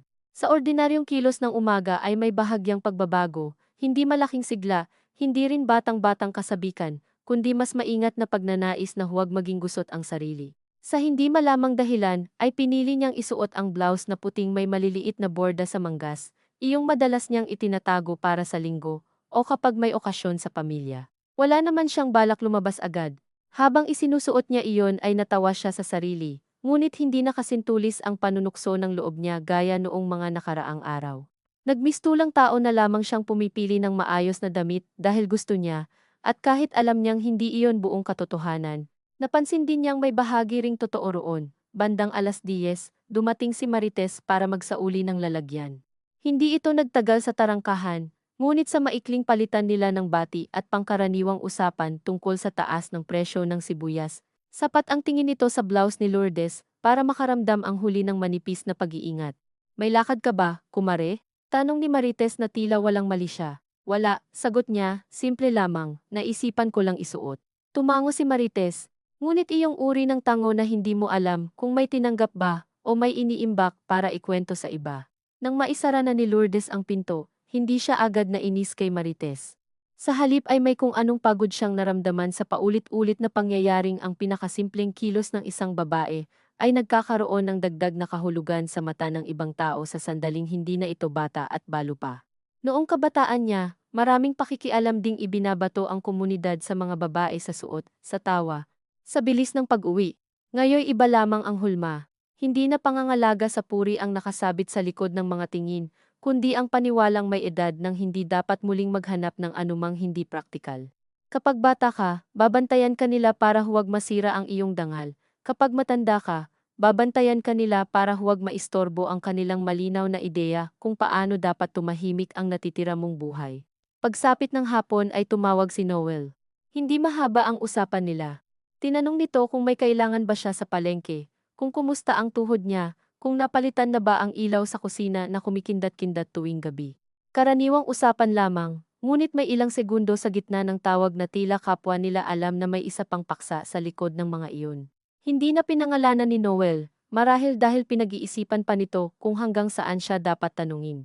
Hindi rin ito kinapitan ni Lourdes. Gayunman, bago matapos ang tawag, biglang sinabi ng anak, "Ma, kung sakali mang sumama ka sa kung saan, sabihin mo lang sa amin. Walang diin, walang halong babala. Tanging isang pangungusap na maaaring basahin sa dalawang paraan, bilang pagbabantay o bilang pagbibigay ng kaunting puwang." Sasabihin ko, sagot niya, at totoo naman iyon, kahit hindi pa niya alam kung kailan at paano niya sasabihin. Matapos ang tawag, naupo siya sa may bintana at pinagmasdan ang liwanag na humahaba sa semento sa tapat ng bahay. Naisip niyang marahil iyon na muna ang abot ng pagbabagong kayang tanggapin ng mga anak niya, hindi pagpayag, hindi pagsang-ayon, kundi ang mabagal na pag-aaral na hindi nila siya maaaring alalayan sa paraang, para na rin nila siyang pinipigilan. Ang susunod na 2 araw ay dumaan sa mababagal na gawain. Naglaba siya ng kaunti, naglinis ng lumang cabinet sa kusina, binasa ang ilang pahina ng ikalawang aklat na hiniram ni Ramon. Sa pagbabasa niya, may mga pagkakataong humihinto siya hindi dahil sa ganda ng pangungusap kundi dahil may salita o eksenang nagpapabalik sa kaniya sa ibang panahon. Hindi lamang sa kabataan nila ni Ramon, kundi sa mas komplikadong bahagi ng sarili niya, ang babaeng minsang marunong humintay sa kanto, kahit hindi tiyak kung darating ang inaasahan. Ang asawang natutong gawing tahimik ang pagmamahal hanggang magmukhang ugali na lamang, ang balong unti-unting naniwala na mas ligtas. Kung wala nang papapasukin na anuman bukod sa mga araw na magkakahawig, habang lumalapit ang piyesta, hindi naman lumaki ang pangyayari sa paligid. Walang malalaking eksena, walang lantad na komprontasyon. Ngunit sa loob ni Lourdes, may mabagal na pagsisikip at pagluwag na hindi matahimik. Tuwing iisipin niyang huwag na lamang sumama, may ginhawang kasama ang desisyong iyon. Wala nang ipaliliwanag, wala nang titingin, wala nang mararamdamang kabag sa dibdib, ngunit kasabay niyon ay may uri ng pangungulila sa sarili niyang hindi pa nga nagaganap. Tuwing iisipin naman niyang sumama, hindi naman ito simpleng tuwa, may halong hiya, pangamba, at kakaibang pagkamausisa sa sariling reaksyon sa mundong matagal niyang tinitingnan mula sa gilid. Dumating ang araw bago ang piyesta nang hindi pa rin siya nagbibigay ng sagot kay Ramon. Hindi naman ito nagparamdam, at may kaunti siyang pasasalamat doon, dahil kung dumating ito upang maningil ng tugon ay marahil lalo lamang siyang uurong, ngunit may konting sama rin siya ng loob, na agad niyang ikinahiya. "Bakit ba? Gusto mo bang habulin ka?" Tanong niya sa sarili. Hindi naman.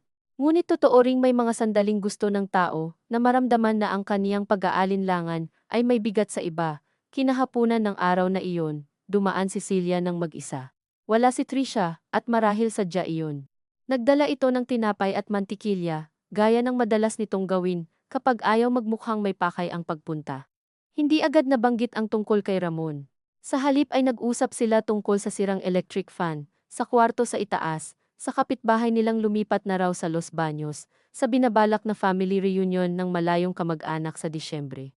Si Lourdes ang unang napansin na masyadong maayos ang kilos ng anak, masyadong maingat ang pagsalok sa kape, masyadong pantay ang boses sa lahat ng paksa. Alam niyang darating din ang tunay na dahilan. Tama siya, habang nag-aayos siya ng mga tasa sa lababo, narinig niyang nagsalita si Celia sa likuran niya. "Piyesta bukas." Hindi siya lumingon agad. "Oo. Pupunta ka?" Napakasimple ng tanong na iyon, at marahil dahil sa pagkakasimpleng iyon, ay wala na ring mapagtataguan. Kung sasagot siya ng paikot, ibabalik lamang niya sila sa dati. Kung sasagot naman siya ng diretsyo, may mababago. Pinunasan niya ang kamay sa tuwalya bago humarap. Iniisip ko, tinitigan siya ni Celia, at sa tinging iyon ay wala na ang unang bugso ng pagtutol na nakita niya sa mga nakaraang araw. Naroon pa rin ang pag-aalala, ngunit may kasama ng pagod ng taong napagtantong hindi niya mapapanatiling bata ang sariling ina sa pamamagitan lamang ng pagbabantay. "Kasama ba siya?" tanong nito. Inimbita niya ako. Kasama raw kapatid niya at mga pamangkin. "Hindi naman kami mag-iisa." Tumango si Celia ng bahagya. Mukhang pinag-isipan niya. Oo. Hindi maipaliwanag ni Lourdes kung bakit ang simpleng pag-oo na iyon ay parang pagtatanggol at pag-amin ng sabay. Lumapit si Celia sa mesa at hinawakan ang sandalan ng upuan. "Ma, hindi ko sasabihing komportable ako." "Hindi pa. Baka hindi rin agad." Huminto ito at tila hinahanap ang tamang ayos ng susunod na pangungusap. "Pero ayoko ring maging dahilan kung bakit hindi ka lalabas ng bahay dahil sa takot sa amin." Sa sandaling iyon, higit siyang natamaan kaysa noong mga una silang nagtalo. Hindi dahil malaking pagsuko ang sinabi ni Celia, kundi dahil nakita niyang hindi pala puro pagsikil ang nasa puso ng anak, may pakikibaka rin itong sariling laban sa ideyang matagal na nitong hinawakan tungkol sa kaniya. At ang pakikibakang iyon ay hindi magaan para sa kahit sino. Salamat, sabi niya, halos pabulong. Hindi pa iyon oo, mabilis na sabi ni Celia, at bahagya pa itong ngumiti na tila nahihiya sa sariling paglambot. Hindi ko rin alam kung ano talaga ang dapat kong maramdaman. Hindi mo naman kailangang malaman agad, sagot ni Lourdes, at habang sinasabi niya iyon ay bigla niyang napansing sinasabi rin niya iyon sa sarili. Nang umalis si Celia pagkaraan ng 1 oras, hindi ganoon kabigat ang pagsara ng gate. Kinabukasan, araw ng piyesta, maaga siyang nagising kahit maingay pa lamang ng bahagya ang barangay. Sa malayo ay may tumutunog ng speaker, iyong paulit-ulit na awiting pang-okasyon na hindi na malinaw kung mas masaya ba o mas nakapapagod pakinggan kapag tumatanda ka na. Sa kusina, naghugas siya ng bigas at nagsaing, nagprito ng tuyo, at gumawa ng simpleng almusal na halos hindi niya ring ginalaw. Hindi iyon kaba sa paraang nanginginig ang kamay. Mas parang masyadong aware ang buong katawan niya sa bawat minutong lumilipas. Ilang ulit siyang nagpalit ng isip sa isusuot.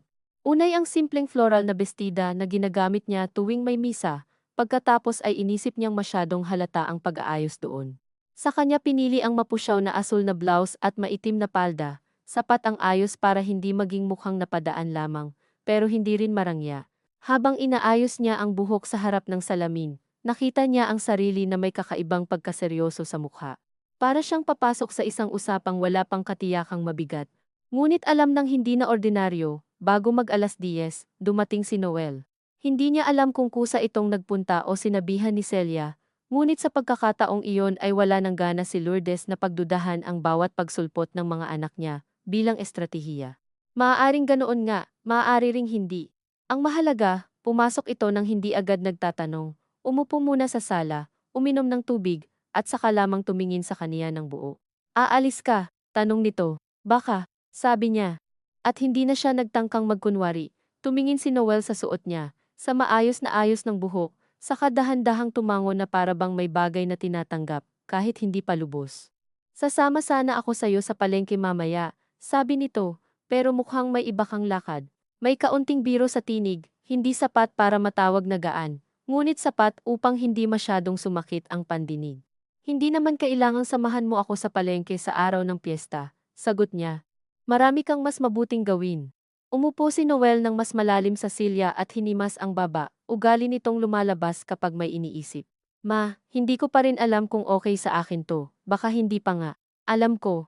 Pero hindi ko rin gustong maramdaman mo na kailangan mong magtago. Hindi sumagot si Lourdes. Tumingin lamang siya sa anak, at sa pagkakataong iyon, ay may nakita siyang bagay na dati hindi niya masyadong napapansin. Ang takot ni Noel ay hindi lamang para sa kanya, kundi para rin sa sarili nitong hindi marunong humawak sa pagbabago. Ang mga anak, na inaakala ng mga magulang na unti-unting magiging mas malaya habang tumatanda, ay may mga bahagi ring lalong kumakapit kapag may banta sa larawan ng tahanang kinalakihan nila. Hindi ako nagtatago, sabi niya sa wakas. Natuto lang akong tahimik, iba yon. Oo nga, sagot ni Noel, at ngumiti ng kaunti, pagod. At siguro nasanay kaming komportable sa katahimikan mo. Nang marinig niya iyon, may mainit na dumaan sa lalamunan niya. Hindi iyon pagluha, ngunit malapit na roon. Wala nang marami pang sinabi si Noel. Bago ito umalis, nagtanong lamang kung anong oras siya babalik, at kung gusto niyang ihatid o sunduin, pareho niya iyong tinanggihan, ngunit hindi na bilang galit. Bilang pagnanais na gawin ang maliit na hakbang na ito, gamit ang sarili niyang mga paa. Nang sumapit ang oras ng alis, lumabas siya ng bahay na hindi lubusang panatag, ngunit hindi na rin nangingibabaw ang pagnanais na umatras. Sa gate pa lamang ay naririnig na ang ingay mula sa may barangay hall at sa mga bahay na may handaan, mga batang tumatakbo, boses ng mga lalaking nagiinuman kahit hindi pa tanghali, tawa ng mga babae sa kusina, amoy ng lechon at pritong lumpia na humahalo sa usok ng uling. Hindi malayo ang bahay ni Ramon sa kanila, ngunit pinili niyang maglakad ng bahagyang mas mabagal kaysa karaniwan. Hindi para magpahuli kundi para bigyan ang sarili ng ilang dagdag na minuto ng paghinga. Habang naglalakad, may ilang bumati sa kanya. Si Aling Nena, nang umiti ng may kahulugang hindi na niya pinansin. Si Marites, na masyadong masigla ang boses ng sabihing, ay, kumare, ang ayos mo, at nakatingin pa sa hikaw niyang simpleng perlas. Tinanggap ni Lourdes ang lahat ng iyon nang hindi nagpapaliwanag. Hindi niya alam kung saan niya hinugot ang katahimikang iyon. Ngunit habang papalapit siya sa kanto ng bahay ni na Ramon, napansin niyang may kaunting pagbabago sa pakiramdam ng hiya. Naroon pa rin ito, ngunit hindi na iyon ang naghahari. Sa halip ay may mas tahimik na pakiramdam ng pagtayo sa sariling desisyon, kahit hindi pa tiyak kung saan ito hahantong. Nadatnan niya si Ramon sa labas ng gate, tila talagang nag-aabang ngunit ayaw magmukhang naghihintay ng husto. Nakapolo itong puti, luma ngunit malinis, at sa unang tingin ay wala namang pambihirang nagbago rito. Ngunit nang mapansin siya nito, at ang paraan ng pagliwanag ng mukha nito hindi kabataan, hindi pagbabalik ng anumang naputol, kundi simpleng pasasalamat na dumating siya, may kung anong sumikip sa dibdib ni Lourdes na hindi na niya gustong pakahulugan agad. Akala ko hindi ka natutuloy, sabi nito. Akala ko rin, sagot niya, at iyon ang pinakatapat na sagot na kaya niyang ibigay. Sa loob ng bahay ay naroroon nga ang kapatid nitong si Nena, mas matanda ng bahagya kaysa kay Ramon, mabait ang mukha at mabilis ngumiti. Naroroon din ang dalawang pamangkin na abala sa pag-aayos ng mesa. Hindi naman magarbo ang handa. May pansit, dinuguan, lumpiang Shanghai, kaunting prutas, at isang bilao ng kutsinta sa gilid. Sa normal na araw ay maaaring hindi iyon mapansin ni Lourdes bilang malaking bagay, ngunit sa sandaling iyon ay napakahalaga ng pagiging ordinaryo ng lahat. Wala roong eksenang pwedeng gawing pagdududa, wala ring halatang pagtatanghal upang ipaalam sa mga tao na may kung anong espesyal na dapat pakialaman. Pinakilala siya ni Ramon sa kapatid at mga pamangkin sa paraan na payak at maayos, na para bang matagal na talaga siyang bahagi ng listahan ng mga taong maaaring dumaan sa bahay. Si Lourdes, kababata, sabi nito, at napansin niya ang pagpili sa salitang iyon. Hindi dating minahal, hindi espesyal na bisita, kababata. Isang salita na kayang magdala ng sapat na alaala nang hindi agad sumusugat sa kapayapaan ng paligid. Umupo siya, tumulong ng kaunti sa pag-aayos ng mga plato, tumanggi ng 2 beses bago tuluyang pumayag na salinan ng soft drinks. Sa buong unang oras, halos wala namang nangyaring maikukwentong malaki. Nagsalo sila sa pagkain. Nakinig siya sa kwento ni Nena tungkol sa apo nitong makulit. Tumawa sa biro ng pamangkin tungkol sa videoke ng kapitbahay na palaging sintonado.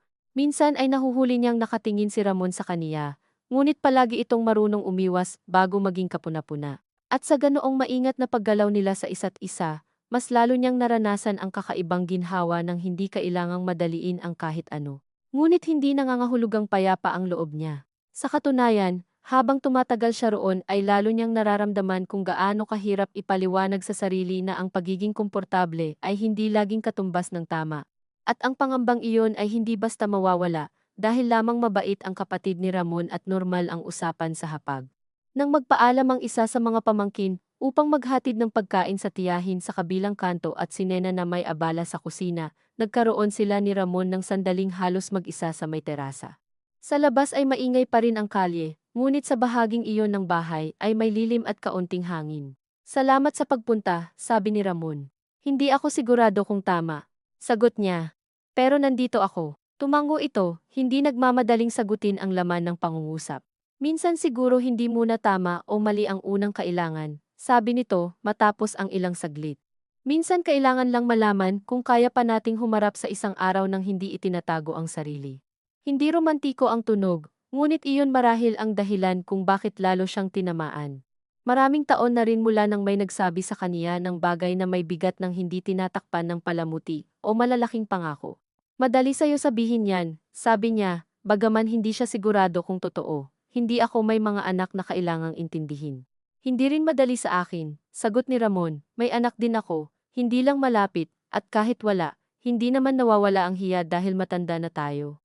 Napangiti siya ng kaunti, sa kabila ng sarili. Buti alam mo, lahat yata ng kilos ko nitong mga nakaraan, may kalahating hiya, kalahati lang, tanong niya, at hindi niya inaasahang mabibitawan iyon ng may kaunting biro. Napatawa si Ramon, mahina lamang, ngunit sapat upang maramdaman ni Lourdes ang pagluwag sa loob. Sa simpleng pagpapatawa nila sa isa't isa, ay may uri ng paglambot na hindi niya naisip na posible pa sa edad niyang matagal nang hindi nakikisalamuha sa ganitong anyo ng pag-uusap. Subalit kasabay nito ay dumating din ang isa pang tanong na hindi niya na kayang ipagpaliban. Ramon, sabi niya, ano ba talaga ang gusto mo? Hindi na niya ikinubli ang kabigatan ng tanong. Hindi niya kailangang dagdagan pa. Alam nitong hindi iyon tungkol sa piyesta o sa pagdalaw. Tumingin si Ramon sa labas, sa mga batang nagtatakbuhan sa kalsada, saka muling bumalik ang mga mata nito sa kaniya. Gusto kong makasama ka nang hindi ka ko pinapahiya, sabi nito. Gusto kong malaman kung kaya nating gumawa ng maliit na puwang para sa isa't isa, nang hindi binubura ang mga buhay na nauna. Hindi siya agad sumagot. Ang pinakakinatakot niya sa lahat ay hindi pala mga tsismis o pagtutol ng mga anak, kundi ang posibilidad na may isang taong magsabi ng eksaktong bagay na alam niyang hindi niya madaling tanggihan. Walang pangakong kasal. Walang mga salitang kulang na lamang ay isabit sa pelikula. Isang maliit na puwang lamang.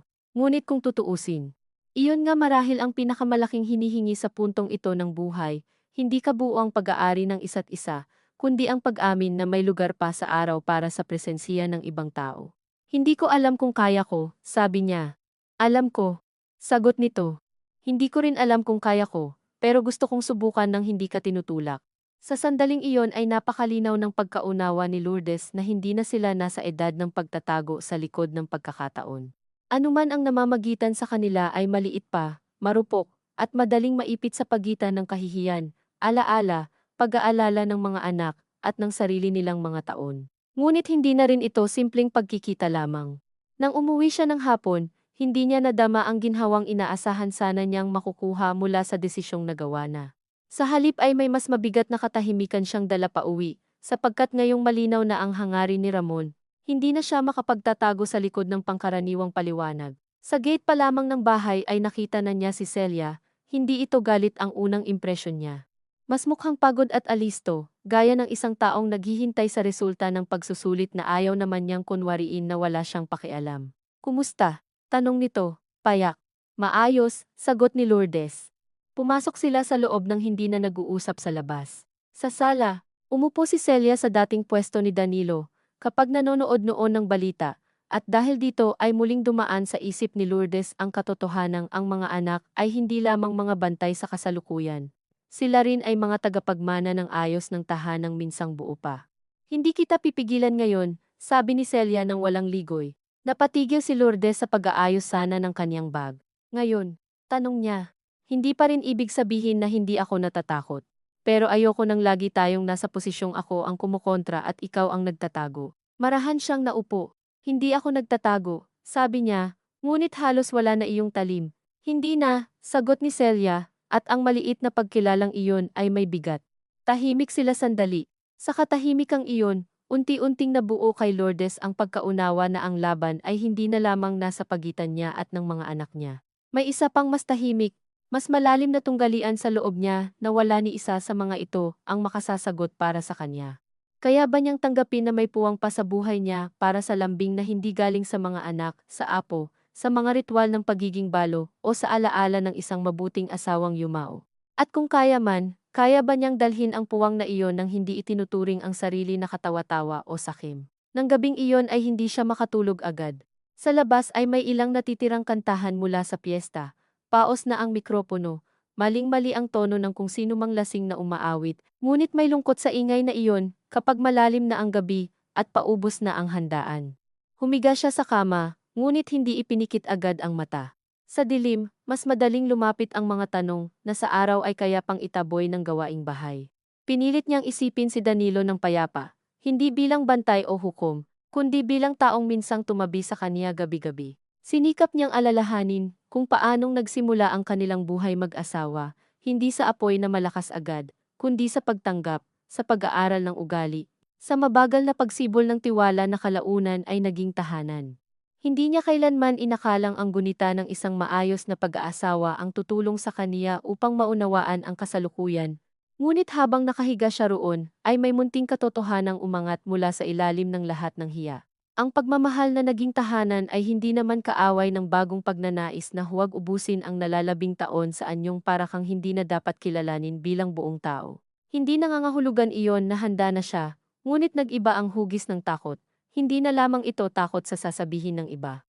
Takot na rin itong tuluyang tanggihan ang sarili sa puntong may pagkakataon pa siyang maging totoo. Kinabukasan, hapon na nang dumating si Ramon, wala itong dalang prutas o aklat. Nasa gate lamang muli, waring alam na marahil na hindi lahat ng pagdating ay kailangang may dahilan na mahahawakan. Lumabas si Lourdes nang hindi agad inaanyayahang pumasok.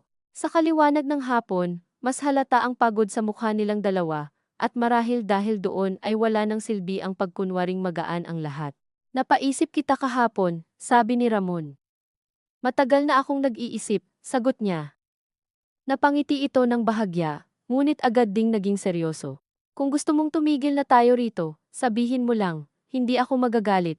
Napakadali sanang sagutin iyon ng oo. Napakadaling sabihin na sapat na ang piyesta, sapat na ang naibalik sa alaala, sapat na ang munting pag-amin sa sarili na may nararamdaman pa.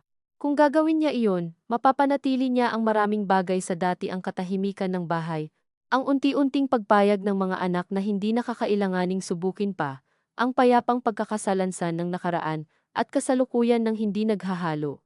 Ngunit nang tingnan niya si Ramon sa tapat ng gate, nakita niya ring hindi na totoong mababalik pa sa dati ang lahat, kahit tumigil sila ngayon, ang nabago sa kaniya ay hindi na tungkol sa lalaki lamang.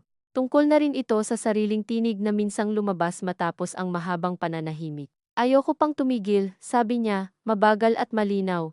At sa mismong sandali ng pagsabi niya niyon ay may takot na gumapang sa tiyan niya ngunit may kasama ring kakaibang ginhawa, na para bang may hinihingi ang dibdib niyang hangin na ngayon lamang niya ibinigay. Hindi agad nagsalita si Ramon. Bahagya lamang itong tumango, at sa mga matang matagal nang marunong magpigil, ay may liwanag na hindi batang kilig, kundi payapang pasasalamat. Sige, sabi nito, hindi rin ako nagmamadali. Dito niya napansing ang pinakamalalim na tensyon ay hindi pala mawawala sa pagsang-ayon. Sa katunayan, lalo lamang itong naging totoo. Sapagkat ang pagsasabing ayaw pa niyang tumigil, ay hindi katapusan ng laban, kundi simula ng mas mahirap dalhin. Ang araw-araw na pagharap sa mga mata ng ibang tao, sa mga pagbabago sa loob ng bahay, sa unti-unting pag-aaral ng mga anak niya, na hindi sila laging may huling salita, at higit sa lahat sa sarili niyang pag-amin, na may bahagi pa sa kaniya na gusto ng kasama, ng pag-uusap, ng paghihintay sa yapak sa labas ng gate. Habang nakatayo siya roon sa hapon, hawak ang malamig na bakal, at si Ramon na may nasa labas na hindi lumalapit ng lampas sa kaya niyang tanggapin, malinaw sa kanya na hindi pa tapos ang pinakamahirap na bahagi. Ang tunay na hamon ay hindi kung payag ba ang mundo, ni kung mabait ba ang lalaki, kundi kung kaya niyang panindigan ang maliit na puwang na binubuksan niya sa sariling buhay nang hindi muli iyong ipasasara sa hiya, sa sandaling maramdaman niyang may nakatingin. At dahil alam niyang wala pa siyang buong sagot doon, ang tanging nagawa niya ay buksan ang gate ng bahagya lamang hindi sapat para matawag na maluwag, ngunit hindi na rin sarado at umatras ng isang hakbang, upang bigyan sila ng puwang na pareho pa nilang kinatatakutan at pareho ring hindi na gustong talikuran. Ang puwang na iyon ay hindi naman nanatiling bukas ng maluwag sa mga sumunod na araw, ngunit hindi na rin muling nagsara sa dating higpit, at marahil iyon na ang unang anyo ng pagbabago na kayang tiisin ng isang buhay na matagal nang nasanay sa pag-urong. Nang makapasok si Ramon sa bakuran ng hapong iyon, hindi siya dumiretso sa loob ng bahay. Sa may hagdan lamang siya huminto, malapit sa santan na mas maliwanag na ngayon ang pula, kaysa noong una iyong ilipat ni Lourdes, at pareho silang tila nakadama ng hiya sa biglang lapit ng espasyong hindi na nasasala ng bakal ng gate. Hindi ako magtatagal, sabi ni Ramon, at kahit hindi naman siya pinapalis ay may pasasalamat na agad sa paraan ng pagsasabi nito. Na para bang alam niyang ang bawat hakbang papasok sa bahay na iyon ay hindi lamang tungkol sa distansiya ng paa, kundi sa paggalang sa mga taong hindi nakikita ngunit naroroon pa rin sa loob. Ang alaala ni Danilo, ang mga anak ni Lourdes, ang lahat ng mga dating anyo ng katahimikang unti-unti nilang binabago. Hindi ko rin sinabing palalayasin kita, sagot ni Lourdes, at dahil sa bahagyang biro sa dulo ng pangungusap ay pareho silang napangiti, bagaman hindi iyon ganap na gaan. Umupo sila sa sala, sa parehong mga puwestong nakasanayan na nilang piliin nitong mga nakaraang pagdalaw, na para bang ang pagiging pare-pareho ng upuan ay may kakayahang bawasan ang bigat ng usapang wala namang nakahandang pangalan. Wala silang pinag-usapan na malalaki sa unang ilang minuto. Tungkol sa init, sa mga natirang handaan sa barangay, sa pamangkin ni Ramon na napakakain ng pansit. Ngunit sa ilalim ng lahat ng iyon, ay kapwa nila alam na may isang bagay nang nalinaw kahapon, at hindi na pwedeng itulak palayo sa pamamagitan ng karaniwang usapan. Nang humaba ang katahimikan, si Lourdes ang unang tumingin sa altar sa sulok bago muling bumaling kay Ramon. Hindi ibig sabihin ng sinabi ko kahapon. Sabi niya ng dahan-dahan, na alam ko na ang gusto kong mangyari. Hindi siya nakatingin sa kamay niya habang sinasabi iyon, at ipinagmalaki niya ng bahagya ang sarili dahil doon. Ayaw niyang maging isang taong bumibitaw ng totoo ngunit agad ding tinatakpan ng hiya. Tumango si Ramon. Hindi ko naman hihintayin na alam mo agad. At hindi rin ibig sabihin na magiging madali sa mga anak ko. Alam ko rin. Saglit pa itong tumahimik bago nagdagdag. Hindi ko kailangang maging problema nila agad. Ang simpleng pangungusap na iyon ay may kababaang loob na agad namang sumugat ng kaunti kay Lourdes, sapagkat hindi niya gustong marinig na parang kailangang humingi ng pahintulot ang isang maayos na damdamin para lamang mabigyan ng puwang sa mundo ng mga anak niya. Gayunman, hindi rin siya makapangahas na itanggi ang katotohanang naroroon nga ang suliraning iyon. Hindi ka problema, sabi niya, at narinig niya sa sariling tinig ang lakas na hindi siya sanay ilaan sa mga usaping may kinalaman sa sarili niyang damdamin. Hindi lang sanay ang lahat, tinitigan siya ni Ramon sa paraang hindi nang hihingi ng paglilinaw. Noon niya napansin na marahil iyon ang isa sa mga dahilan kung bakit hindi siya gaanong nagugulo sa piling nito, sa kabila ng lahat ng gulong dala nito sa loob niya. Hindi ito laging naghahanap ng mas kumpletong paliwanag, kaysa sa kaya niyang ibigay sa sandaling iyon. Marami ng tao sa buhay niya ang humingi ng malinaw na sagot bago pa siya handang magtanong sa sarili. Kay Ramon, may espasyong manatiling hindi buo ang mga bagay nang hindi agad kinakabitan ng pagdududa. Ano ang kaya mo ngayon? Tanong nito pagkaraan ng ilang saglit. Hindi ano ang gusto mo na mas matalim. Hindi ano ang plano mo na masyadong tuwid. Ang ginamit nitong salita ay kaya, at doon lalong sumikip ang dibdib ni Lourdes, sapagkat iyon ang mas totoo sa edad at sitwasyon niyang ito. Hindi lahat ng gusto ay kaya, hindi rin lahat ng tama ay kayang panindigan ng hindi nanginginig. Inisip niya ang tanong ng matagal. Sa labas ay may batang sumigaw, may tricycle na dumaan, may aso sa kanto na paulit-ulit tumahol sa hindi malinaw na dahilan. Ang ordinaryong ingay ng hapon ay tila lalong nagpatibay sa bigat ng sagot na hahawak sa isa pang bahagi ng araw-araw niyang buhay. Kaya kung huwag na tayong magkunwari na nagkikita lang tayo ng walang ibig sabihin, sabi niya sa huli, kaya ko ring hindi pa sabihin sa'yo ang lampas doon. Hindi niya alam kung masakit ba ang ikalawang bahagi ng sagot. Ngunit kung nasaktan man si Ramon, ay hindi iyon lumabas bilang sama ng loob. Sa halip ay dahan-dahan itong tumango, at sa pagtanggap na iyon ay may uri ng paggalang na muling nagpalambot sa kanya. Sapat na sa akin na hindi na tayo magkunwari, sabi nito. Pagkatapos noon ay hindi na sila nag-usap ng matagal. Tumulong lamang itong ilipat ang isang paso sa gilid, dahil sabi ni Lourdes ay masyadong nahaharangan ang daanan, uminom ng tubig, at nagpaalam bago sumapit ang dilim. Pag-alis nito, hindi agad na upo si Lourdes. Nakatayo siya sa may pintuan, hawak ang hawakan ng pinto, at pinapanood ang dahan-dahang pagdilim ng bakuran hanggang sa magmukhang iisang anino na lamang ang santan, ang hagdan, at ang mababang pader sa gilid.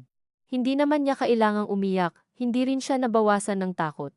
Ngunit sa gabing iyon ay may kakaibang pakiramdam siyang hindi niya naramdaman sa loob ng maraming taon. Para siyang tao ulit na nakikibahagi sa paggawa ng sariling kinabukasan. Gaano man kaliit ang bahaging iyon, at gaano man kawalang katiyakan ang hinaharap. Sa mga sumunod na linggo, hindi naging mabilis ang pagbabago, marahil iyon ang ikinaginhawa niya ng kaunti, walang biglang pag-anod sa saya. Walang mga pangakong nakalulula, walang anyo ng pagmamadaling para bang hinahabol nila ang mga nawalang taon. Sa halip ay pumasok si Ramon sa buhay niya sa maliliit na paraan na halos nakakahiyang tawaging malaki, ngunit siyang totoong nagpapabago sa himig ng mga araw. Isang maikling pagdaan upang iabot ang paboritong suman na nakita raw nito sa palengke. Sa bayang pag-uwi mula sa simbahan nang may sapat na pagitan para huwag magmukhang nagdidikit, ngunit sapat ding lapit upang may marinig na sagot kapag may tanong.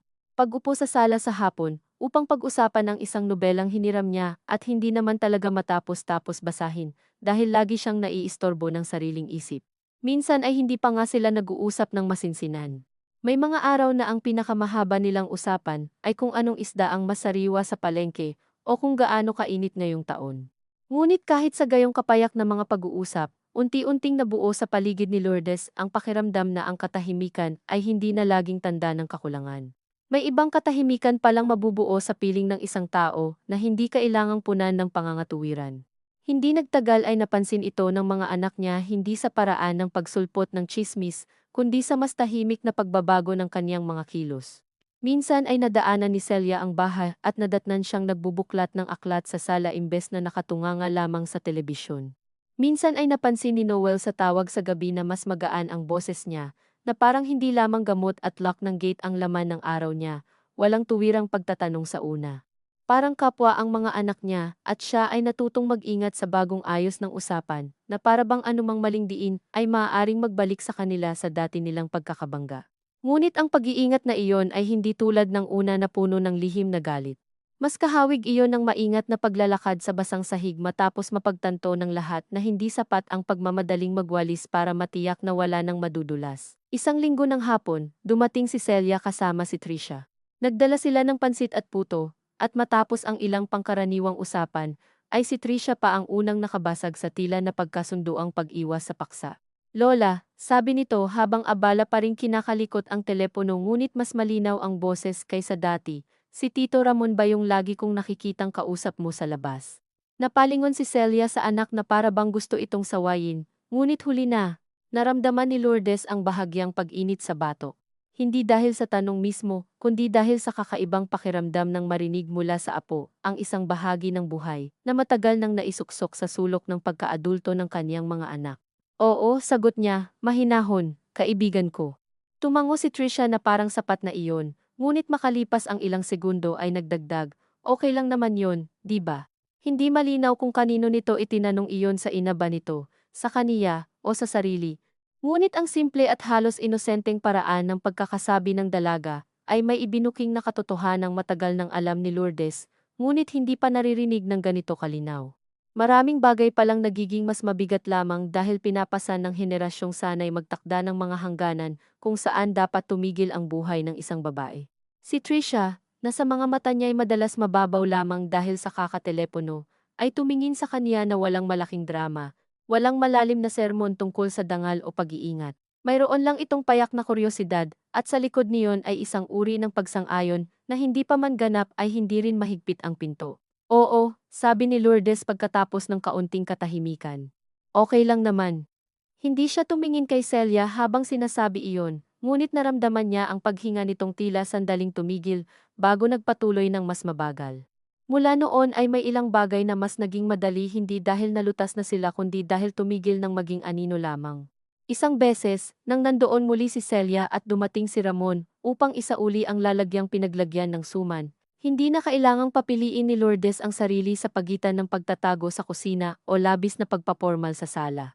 Ipinakilala niya itong muli, maayos, hindi palamuti ang tinig, at si Celia naman ay nakipag-usap ng may hirap ngunit may paggalang. Hindi mahaba ang usapan nilang dalawa, walang biglang pag-init ng loob, wala ring pilit na paglalambing, ngunit nang umalis si Ramon, napansin ni Lourdes na hindi na agad sumimangot ang anak niya gaya ng dati. Sa halip ay matagal itong tumingin sa pinto, bago nagsabi ng, maingat siya. Napakasimple ng pangungusap na iyon, ngunit sa bibig ni Celia ay may bigat iyon ng malaking pag-urong mula sa dating pagtutol. Oo, sabi ni Lourdes, at hindi na niya pinahaba pa. Natutuhan na rin niya marahil na hindi lahat ng maliliit na biyaya ay dapat kaladkarin agad tungo sa mas malaking paghingi ng pagkilala. Gayunman, hindi nangangahulugang tuluyan ng gumaan ang lahat. May mga gabi pa ring hindi siya mapalagay. May mga umagang paggising niya ay muling dumadapo ang lumang hiya, lalo na kapag may naririnig siyang bulungan sa kanto o kapag nasasalubong niya sa tindahan si Aling Nena na masyadong mapanuri ang ngiti. May mga pagkakataon ding pagkatapos umalis ni Ramon ay mapapaupo siya sa dulo ng kama at biglang iisipin kung katawa-tawa ba ang lahat sa paningin ng iba, ang puti niyang buhok na hindi na maitatago ng suklay, ang mga kamay niyang may litid na lumilitaw na sa paghawak sa tasa, ang simpleng pagnanais na may dumating na yabag sa tapat ng bahay sa hapon. Sa mga sandaling iyon, hindi sapat ang kabaitan ni Ramon, ni ang unti-unting paglambot ng mga anak niya upang agad maalis ang mga taon ng paghubog sa kaniya na may edad na dapat tahimik, magpasalamat, at huwag nang magpumilit sa mga bagay na pwedeng pagbintangan ng kahibangan. Ngunit may isang maliit na pagbabago na paulit-ulit bumabalik sa kaniya, at marahil siyang tunay na sumuporta sa kaniya sa lahat ng iyon, sa bawat muling pag-atras ng hiya, natututuhan din niyang hindi na agad sumunod dito. Minsan ay sapat nang kilalanin mo ang takot ng hindi mo binibigyan ng karapatang mamahala. Dumating ang undas na may bitbit na panibagong uri ng pagninilay, sanay si Lourdes na pumunta sa puntod ni Danilo kasama ang mga anak niya. Taon-taon ay may bulaklak, kandila, kaunting baon, kaunting usapan, at iyong anyo ng pagsasamang hindi masaya ngunit hindi rin puro lungkot, sapagkat naging ritual na sa pamilya ang pagbisita sa mga yumao. Ngayong taon, habang nakatayo siya sa harap ng puntod na may hawak na kandila, Mas matindi ang pakiramdam ng pagharap sa isang bahagi ng buhay na matagal niyang iningatan. Hindi naman siya pinanghinaan ng loob, ngunit may kakaibang hiya siyang naramdaman sa unang ilang minuto, na para bang may itinatagong bagay na hindi niya maipaliwanag sa sinumang kasama niya roon. Si Celia ay abala sa pag-aayos ng bulaklak, si Noel na may nagsisindi ng kandila sa kabilang gilid, at si Trisha ay tahimik na lamang sa likod, marahil napagod na rin sa sariling telepono. Sa gitna ng ordinaryong paggunita, biglang napansin ni Lourdes na ang pinakamalalim niyang pagnanais noon ay hindi mapatawad ng patay, kundi mapatawad ang sarili sa pagpayag na maging masaya, kahit hindi nakasama si Danilo ang pinagmumulan ng ilan sa mga sandaling iyon. Nang maunawaan niya iyon, halos natawa siya sa sariling kabigatan, wala namang nagsasabing ipinagbabawal ang mabuhay pagkatapos mabalo. Ngunit ang pagkakaalam sa isang bagay at ang buong pagtanggap dito sa sariling loob ay magkaibang uri ng gawain. Pag-uwi nila mula sementeryo, nagkahiwa-hiwalay ang mga anak niya pagkatapos ng maikling merienda sa bahay. Bago sumakay si Noel sa motor, lumapit ito sa kanya at nagsabi ng tila basta lamang, "Kung may dadaan mamaya sa inyo, sabihin mo na lang na may natirang kakanin dito sa kusina." Hindi agad naunawaan ni Lourdes ang tono ng pangungusap, hanggang sa makitang may bahagyang ngiti sa gilid ng bibig ng anak. Hindi malawak, hindi panatag, ngunit totoo. Naramdaman niyang uminit ang mata niya ng kaunti, at minabuti niyang abalahin ang sarili sa pag-aayos ng pinagkainan kaysa hayaang makita iyon ni Noel. Nang gabing iyon, dumaan nga si Ramon, dinalhan niya ito ng kaunting suman at kape. Umupo sila sa sala na hindi na kasing ilag ng dati ngunit hindi pa rin lubusang kampante.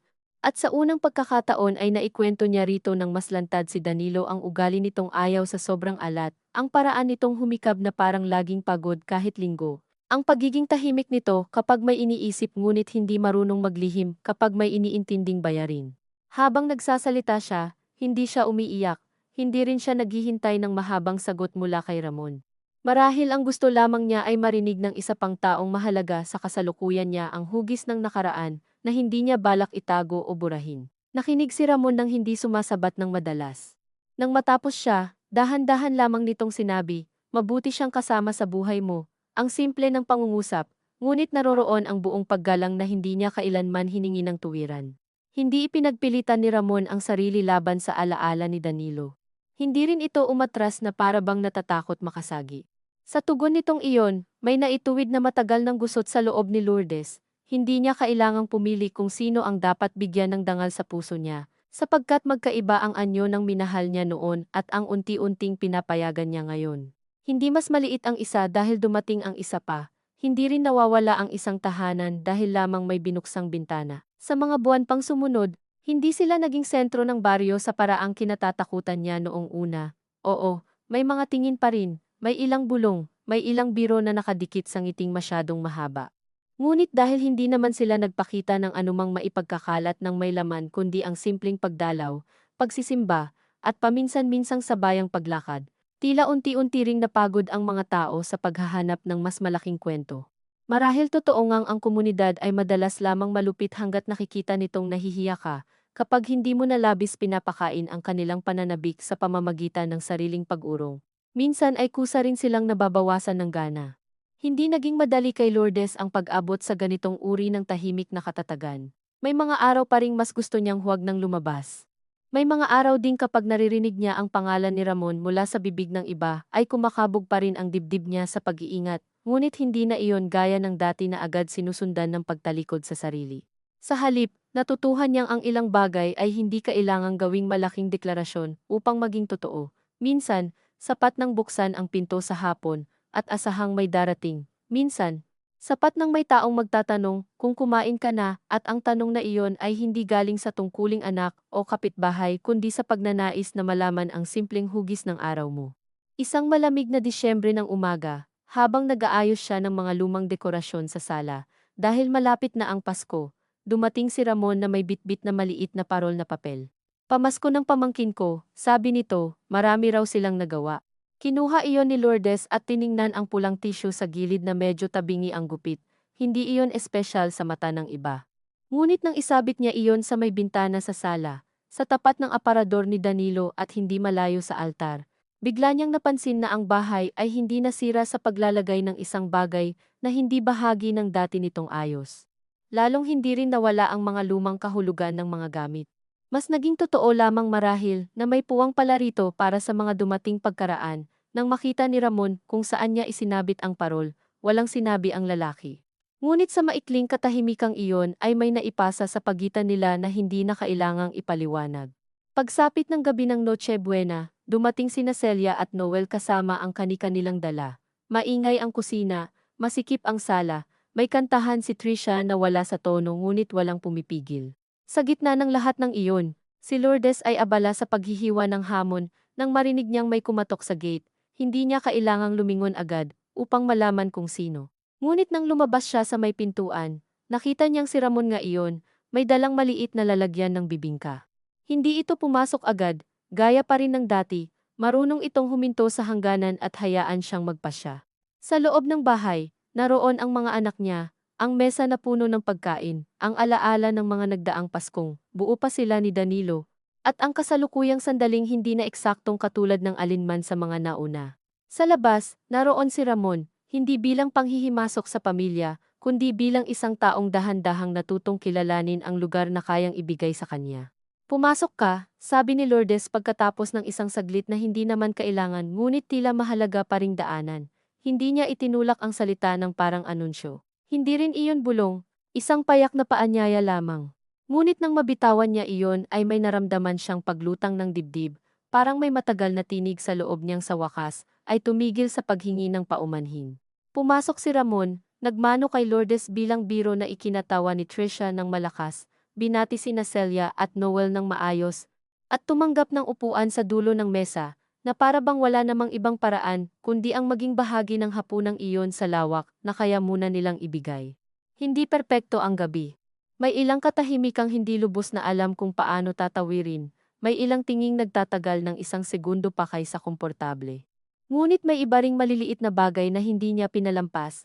Si Celia na siyang unang nag-abot ng plato kay Ramon nang mapansing abala si Lourdes. Si Noel na nagtanong kung iinom ba ito ng kaunting soft drinks o kape. Si Trisha na nagsabing, "Tito, ikaw na susunod sa videoke," na tila matagal na nila itong kakilala. At sa gitna ng hindi perpektong pag-aayos ng lahat, may nadama si Lourdes na hindi niya maituturing na ganap na kapayapaan, sapagkat may mga sugat at hiya at pag-aalinlangang hindi naman natatapos sa isang gabi lamang. Ngunit may uri itong katahimikang mas matibay kaysa dati hindi dahil wala nang pwedeng gumulo, kundi dahil hindi na niya kailangang ipagkait sa sarili ang anumang maliit na liwanag sa takot na baka hindi ito maintindihan agad ng mundo. Nang lumalim ang gabi at unti-unting nagpaalam ang lahat, naiwang bahagyang magulo ang mesa, may mga basong hindi pa nahuhugasan, may mumunting tira ng bibingka sa platito, at sa sala ay nakasabit ang pulang parol na mahina ang kislap sa ilaw. Si Ramon ay huling umalis, bago siya lumabas ng gate, lumingon ito kay Lourdes at waring may gustong sabihin, ngunit sa huli ay ngumiti lamang ng pagod at payapa. Hindi niya hiningi ang mga salitang hindi naman kinakailangan sa gabing iyon.